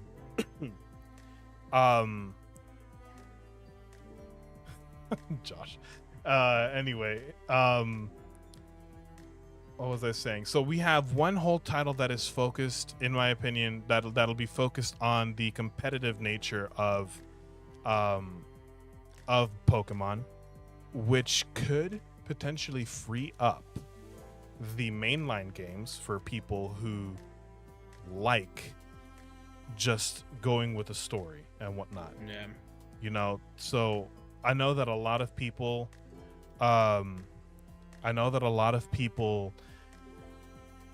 didn't really like, the whole everything being tied up into one game, whereas if you free that aspect on the mainline games, it could be to where Legends could start to become a part of the core games themselves with the new mechanics, whereas Champions will now be focused on the competitive aspect. And another reason why I think it would be big would be because you know how with each competitive season, Regulation H, Regulation G, you have to have certain, Pokemon and whatnot. I think that could be very easily regulated in Champions, without having to do all of that, in the main games themselves. I don't know. It's something that I think could change a lot. I think it's a ballsy move because I don't think it's something that Pokemon has ever done before like that, for the main games. Yeah. But I don't know. What are your thoughts? What do you think? For sure, Showdown is the reason for this. I'm sure they've been trying to optimize this for so long to try and be like, fuck those guys who made Showdown, man. Because you're right, it is successful. Like a lot of people use it. I use it.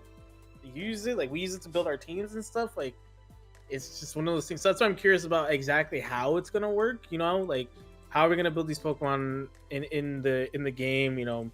How are the rules gonna work? Because something we saw in the trailer was that Tera and Mega Evolutions were happening at the same time. So it's pretty obvious that all the gimmicks are going to be in the game. Z moves and Dynamax, Gigantamax. Like it seems like all of them are going to be in the games, unless it's just Mega and Tera because it's only Scarlet and Violet and Legends EA. So who knows? But it seems like the gimmicks are going to be in the games. So how are the rules going to work? What formats are there going to be? Showdown, if you go there and you build your team, there's a bunch of formats you can choose from. So is it going to be a similar thing? Too. Exactly, yeah. So is Champions going to have that? Is it going to be similar to a lot of that? But one thing that Golden said that I fully agree with is it will just allow the main series games to be more single player oriented and kind of focus more on the important things with those games. I personally still don't think the battle mechanics should change in the main series games because at that point we may as well just shift Legends into the main series slot and go with Legends. So I think that what do you mean? That's what I meant. Like it would Legends would replace basically the core level games. See, but I don't know because the Legends stories aren't to me. I mean, Arceus wasn't fleshed out that much. It wasn't that good of a story compared to like Scarlet and Violet. Yeah. Some of our stronger stories in the main series games. So I would also much rather explore a region than explore areas. that's kind of what Legends seems to be right now. Legends is very area based, zone based, you know. So I'd rather get a full region of a not fully fleshed out city, you know, a la like Lumios, but like I'd rather get a full region than having to only explore certain areas. So I think main series will be fine with the introduction of champions. It's just how it's. I think it's mostly just how it's going to change the competitive landscape. You know, because what are they going to do? Allow all 4 of the gimmicks at the same time, and you can bring whatever you want. Or you can only bring one. You can do like how is it going to work? Because I have a feeling this is probably going to replace competitive as we know it. Mm-hmm. So how are they going to approach that? Is it going to be every, you know, it's going to be like you mentioned the regulations. It's like regulation A is only mega evolutions, regulation B is only Tera. You know, it's how are they going to balance it in that way? Because if all 4 gimmicks are available, it's wild. Because we saw in Gen 7 what it's like with Z moves and mega evolutions. We saw what it was like, and it was crazy. It was nuts. It was wild. I mean, and I know some people in like, you know, some world champion stuff, like people who have been on that stage have talked about Gen 7, how it was fun but also not great because it was just so much, it was just basically like super unbalanced at that point, you know what I mean? And so I think for me the main series games will probably be relatively untouched, and we'll kind of see more of a single player focus, not make competitive stuff as available. That depends on if this game is paid for or not, which I think Golden also mentioned is the monetization aspect. Is it going to be a game that we have to pay for, or is it going to be like a subscription-based game, or is it going to be free, which would be insane. I think that'd be wild. If this game was free, that'd be a really good move from them, in my opinion. Is it sustainable? Who knows? Because then what other monetization methods are they going to use in-game to make it easier? Like, are you gonna have to grind battles in game to get proteins and carbos and, you know, items for your Pokemon and stuff? So the monetization is an interesting aspect, but I think this game will definitely affect competitive above everything, whether it's, you know, main series, whatever it is, because it's just everything with competitive. And I'm curious to see what the hell they do. You know, what form are they going to use, or what, you know, what the hell is going to happen with competitive, because it's going to be really freaking interesting to see the changes, how quick they'll go from, you know, the main series to this game and all that. So we really have no information. They didn't even give like they just said it's in development or it's starting development or whatever. Literally all they said. And a catfish fighting a dragon. That's it. Yeah. Which, I mean, so far the game looks decent. It's gonna be on Switch and mobile, which means I take back what I said earlier. It's probably not gonna look the most amazing because of the mobile side, or maybe only the mobile side won't look great. But, you know, or maybe it might be more optimized for mobile, the fact that there's a lot more people with a phone than there are with a Switch. True. So the game already looks decent. I mean, based off the gameplay shots they showed. So, this is gonna shake up a lot of things, but I think primarily with the competitive aspect of it.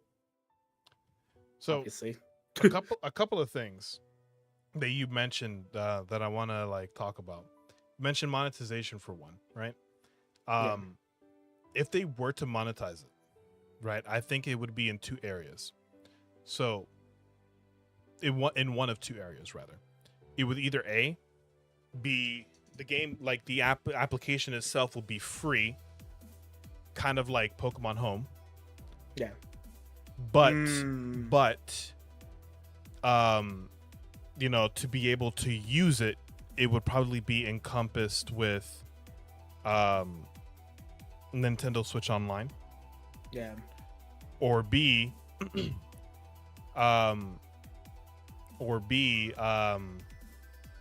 what's it called? You know how you can just, you know, what if they implement like a sort of like a not, you know, pay to win type of thing, but like pay to like a time saving thing. Like if you're training your Pokemon for battle, you can pay to speed it up. Yeah. Type of thing.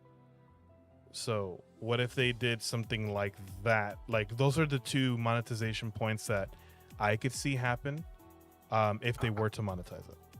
I could see what Golden's saying though, for cosmetics. different Pokeballs, throwing animations, costumes, outfits, Kind of like throwing Marvel Rivals, styles. actually. Yeah, yeah, Ooh, I could bro, see that. bro, They release competitive. a red outfit, you know.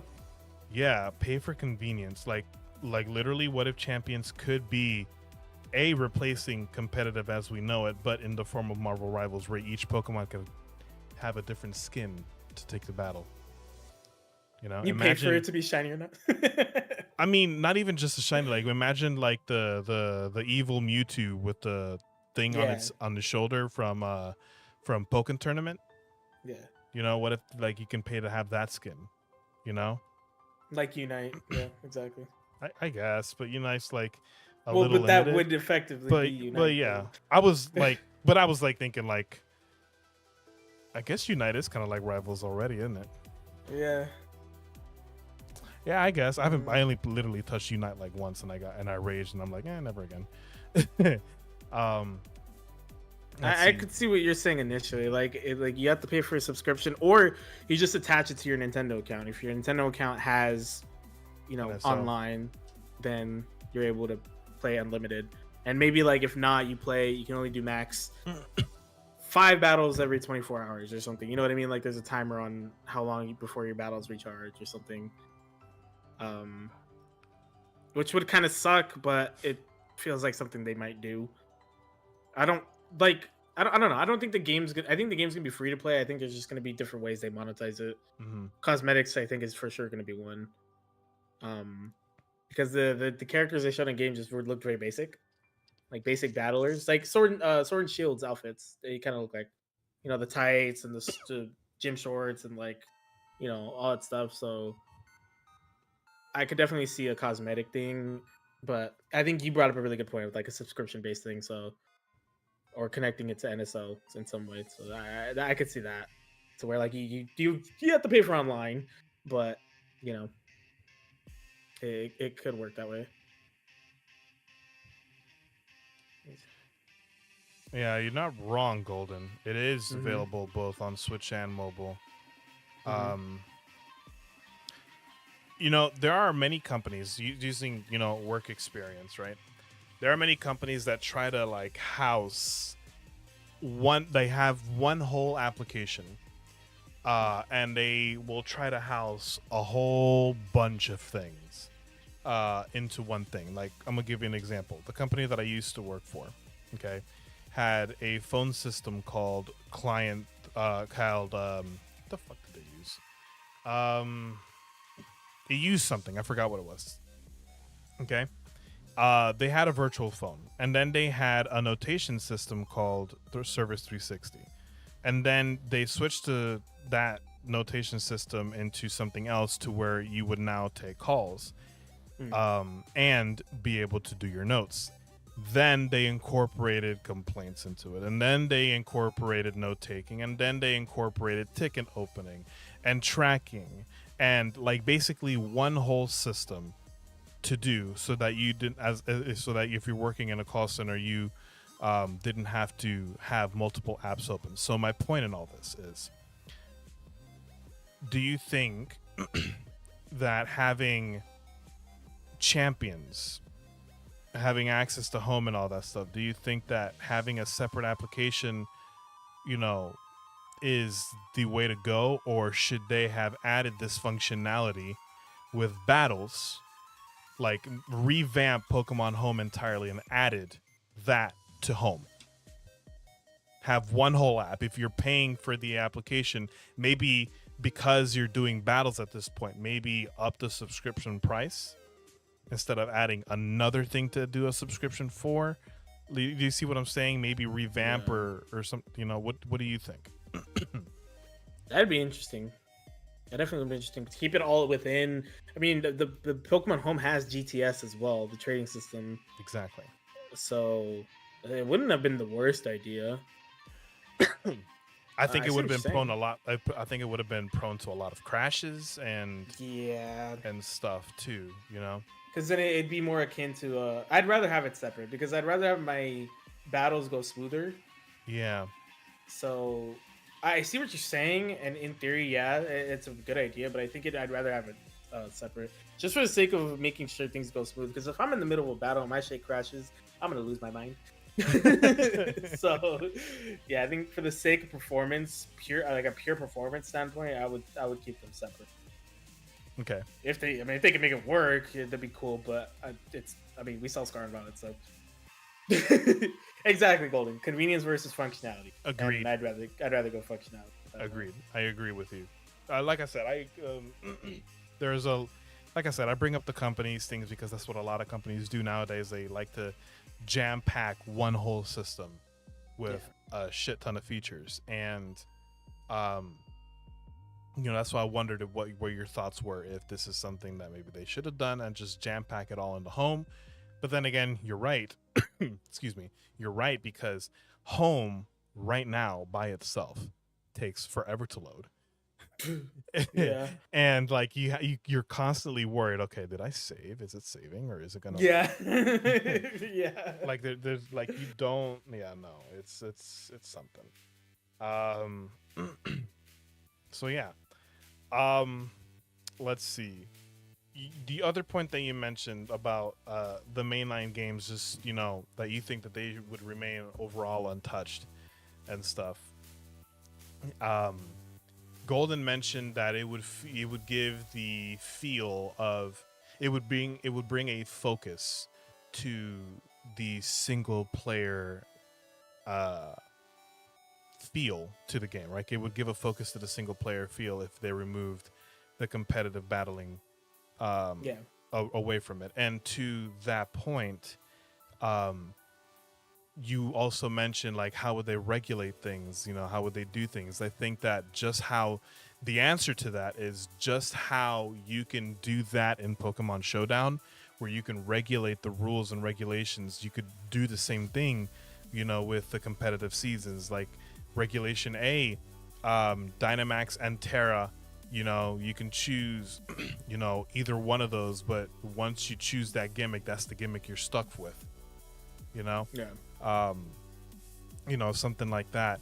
Regulation G, all 4 gimmicks, no limits, except, once you choose one, that's what you're stuck with, so your opponent could choose a Mega Pokemon and you can choose a Z Crystal, or you can Terastallize and have Mega, or whatever the case is, so you can easily regulate that by whatever settings, which in our case, would be interesting if we used champions for like the UBA, for example.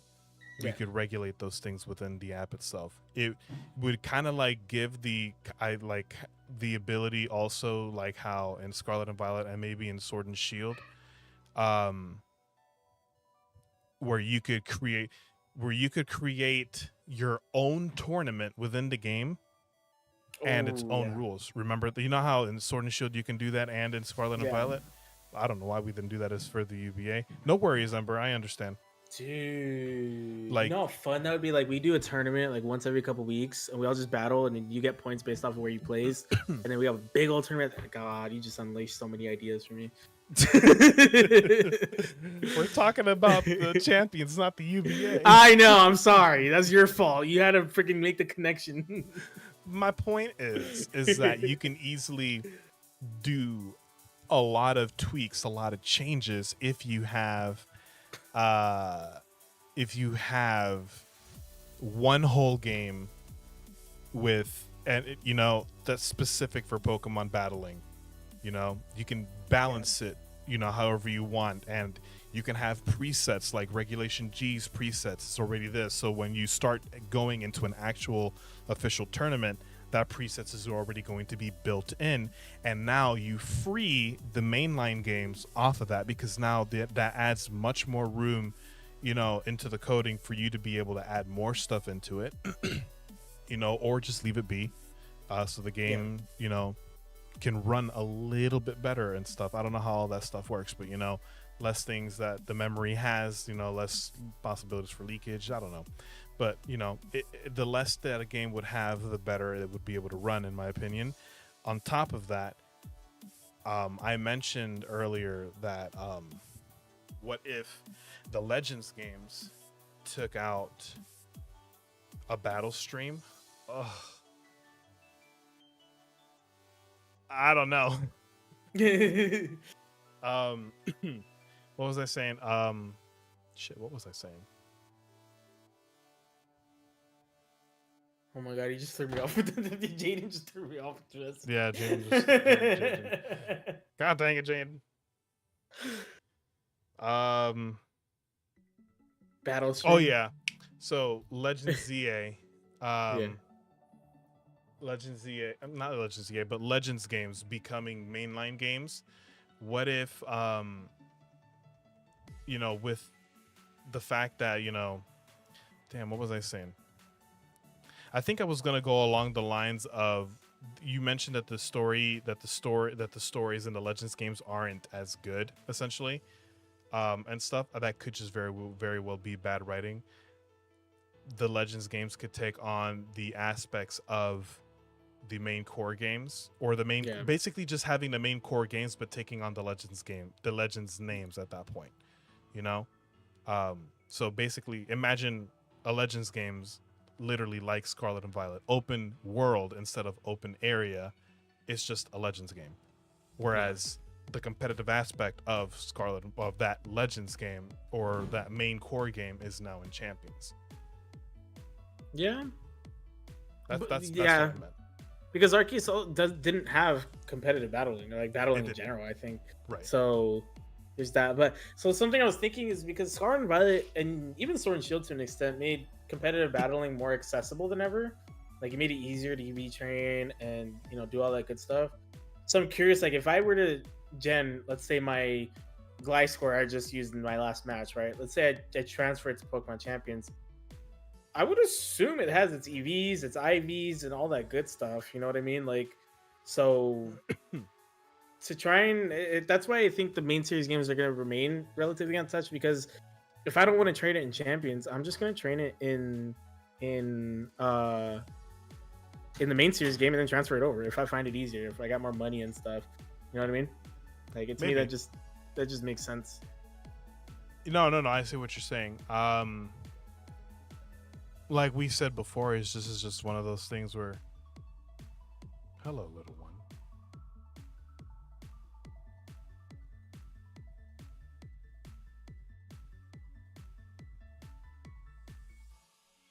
You can continue. I am just talking to a child.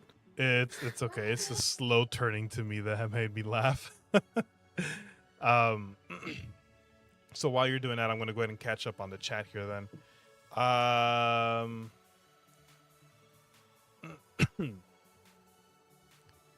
Imagine a tournament with only metronome and Pokemon Champions. No. We got a good chunk of Pokemon that learned that move. The only reason I'm saying no, Josh, is because there's already a thing happening now. So,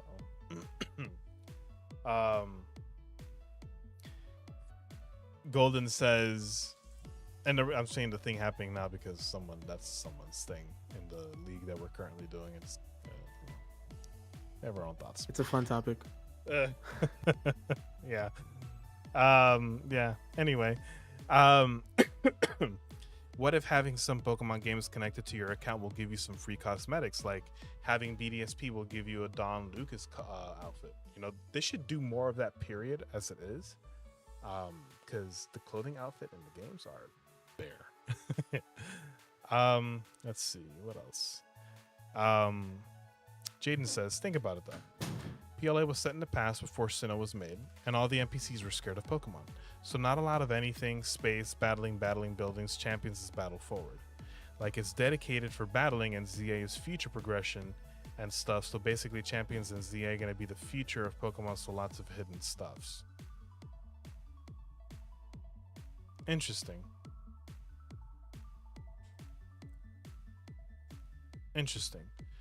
The thing is, probably. I would assume you just send them to home. Like, it'll just become another game that gets. Sorry, to Angel's message. Okay. I was saying. Yeah, it'll be something that just is connected to home, and then from home. But you can though. It is, because I think they said that you can though. Yeah. Yeah, you'll be able to transfer to and from home. Pokemon It's- Go, you'll be able to send to send. It's only send Yeah. from to. Thank you for the Yeah. smoochies, Ember. Yeah, so you can send from Go. You can't send to Go. Yeah. That's Um, how it's been with home for yeah, Go. and I think from Scarlet and Violet you can go back and forth. I think, or Yeah. that's Scarlet and Violet Well. back and forth with Home, and then from Home back and forth Yeah. to Champions. So Home is that bridge period. Mm. So yeah, you'll be able to transfer. I believe they mentioned that. Amber says hashtag meow, and the smoochies, and then the huggies from Hobo. It is interesting. An interesting thing that they pointed out, and they specifically worded it this way, was like, the Pokemon you can send to Pokemon Champions via home are limited to Pokemon that appear in Pokemon Champions. So I'm curious, like, what those limits are. They're probably Like, not going to release all 1,000-something Pokemon, and I which don't is think what that I they think. should. Yeah. I don't think that they should, especially for starters. I don't think that they should make all 1,000 plus Pokemon available. Yeah. It said Josh says in the trailer, it looks like you can't send Pokemon back to home once you're there in Champions. I think you can, because there's 2 arrows at one point. Can you look that up real quick, Stream Josh? Yeah, I'll find a trailer. Stream Josh. I've been demoted from podcast Josh. Podcast Josh, Mod Josh. Champions. Jaden says you had this whole talk with your coworker earlier. Like we thought that put Champions is basically like Stadium and Coliseum, and what was the other one? Gale something. I don't know. Gale of Darkness. XD Gale of Darkness. Yeah.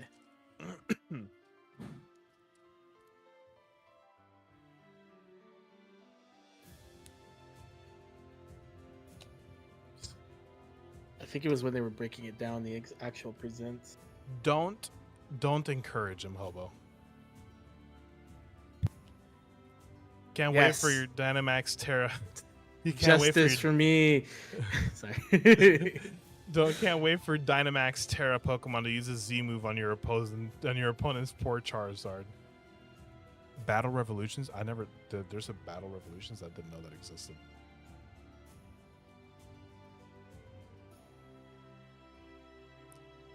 What do we got? I mean, it just says you'll be able to connect with home. It doesn't really say like specifically, but it does. The other interesting phrasing, I guess, you won't be limited to using Pokemon you can partner up with in Pokemon Champions. I know some people were saying like it could just be that they have rental teams in Champions that you would be quote unquote limited to if you didn't transfer anything in. Some people thought the wording made it seem like you won't be stuck with those rental teams. You can transfer in your own Pokemon beyond that and use those and use your own teams and stuff. So it could be both. It could be they limit the amount of Pokemon period, and there are limitations in terms of like rental teams and stuff. I think that especially for a game starting out, I don't think that you should be releasing I think for me the smarter move would be to release a certain number of Pokemon. Yeah. Not like region based or what would make sense, like how they've been doing ever since they implemented the Galarian Border Patrol, but just like purely for performance purposes, maybe have like 500 Pokemon available, or maybe even less than that. Like maybe like maybe 300-400 Pokemon available, and be like, yeah, this is what we're gonna be doing for Champions for right now. Yeah. So I mean, even if they started with just releasing the first 4 gens, yeah, and then go from there, something like that. Select one game, the area after you beat the game. You want to say Platinum, you get the Villa on Tad Island. You can rent a battle team in the battle area if you don't. Yeah. The Battle Frontiers, you could do that. The Battle Towers, Battle Chateaus, I believe you can also get rental Pokemon. So Golden also says, my guess is that once you connect your Champions account to your home account, you can use Pokemon from your Pokedex. Maybe, yeah. Josh says like how Home only got 30 boxes for the free version. Maybe Champions got the same 30 boxes as well. Yeah. And thank you for using my correct title, Jaden.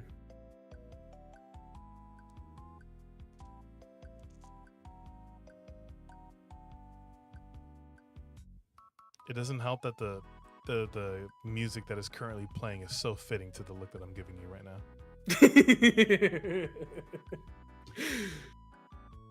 But I could see that where Champions has a limit, and then it's a separate subscription to unlock the amount of Pokemon you can bring in.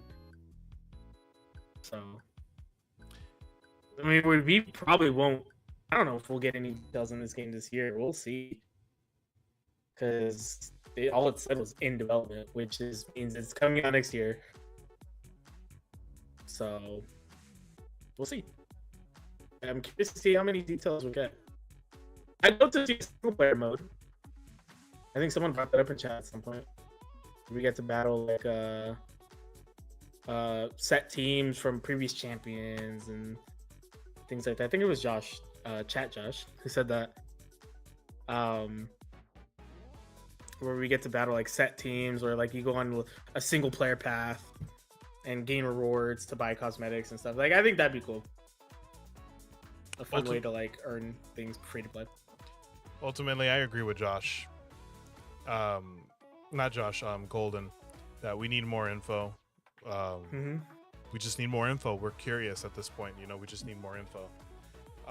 There's just so many, like I said, this is one of those instances where it gives us answers, but unfortunately the answers that we have just open up more questions. Yeah. I don't think that we're going to see Champions for the remainder of this year, and maybe for a good part of next year. Because like I said, it's in development. Not that, hey, we've been working on this for years and stuff. I think that we're not going to see this until maybe mid to late 2026, and maybe even possibly beginning to mid 2027. I could see summer 2026, like a July release. Think so? I think that'd be a good time to release, like Pokemon Go. Kind of like a way to get people active while kids aren't at school, so they can play this game and all that stuff. Kids can get active by going outside and mowing the grass. Stop playing your Nintendos and your PlayStations and stuff. Go to work. Be active on games. Don't go outside. What? Oh, chill. I don't see that, John. I don't see that. I really hope Champions bring us the option to open up our own gym. I don't see there being like a story to this. What I said was like you get set battles that you can do, like Pokemon, like the TCG Pocket. There's battles you can do to earn, rewards for the end game. That's what I mean, like set battles, but not like a story to it. I don't see that at all. This is not going to be a story game. It's a simulator. Exactly. It's a simulator meant to compete basically with Showdown. Exactly. There's story. Zero indication. Yeah, there's zero indication this is going to be a story, any kind of story game. Golden says that my guess is that the first batch of Pokemon available in Champions will be the Pokemon available in Scarlet and Violet plus a few more, because the final competitive tournament in Scarlet and Violet's lifetime will be played on Champions. It's also very well possible that they might use the animations from Scarlet and Violet too, because that's what they're doing. True. That's what they're doing with the ZA. They're reusing it. Yeah, but I feel like that would only work for Golden's theory if it does come out like summer. Yeah, something. It's like not that. a bad speculation, Golden. No. Yeah, it's not bad at all, because that actually makes a lot of sense. If I were to release a new title like that, I would start with the latest game's releases. Maybe a couple of tweaks. Yeah. It just gives you a really good place to start from too. Something everyone's familiar with at this point as well. Now here's my question to you. Okay. We know that you and I agree so far with what we talked about, that both ZA and Champions is going to have a good night, Angel.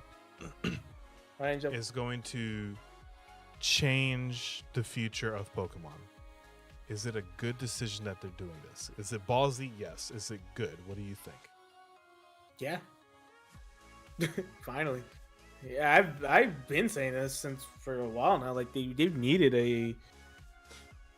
I'm surprised they haven't tried to A, take down Showdown, B, come out with their own competitor for Showdown, like in their own official version of it, where they can make money from it and benefit from it, and all that good stuff. So yeah, I'm surprised it took them this long.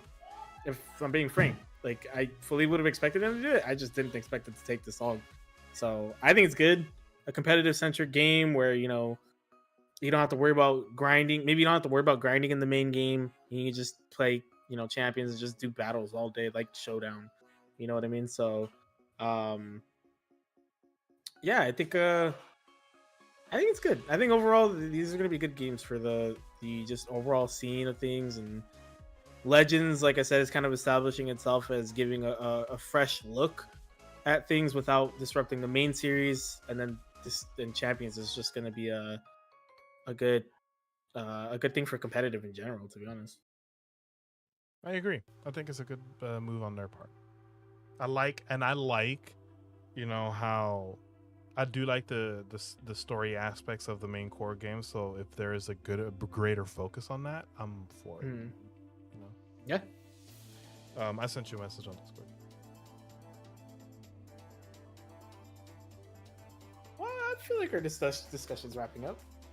Yeah, I think so. I was just answering you. So. Okay, so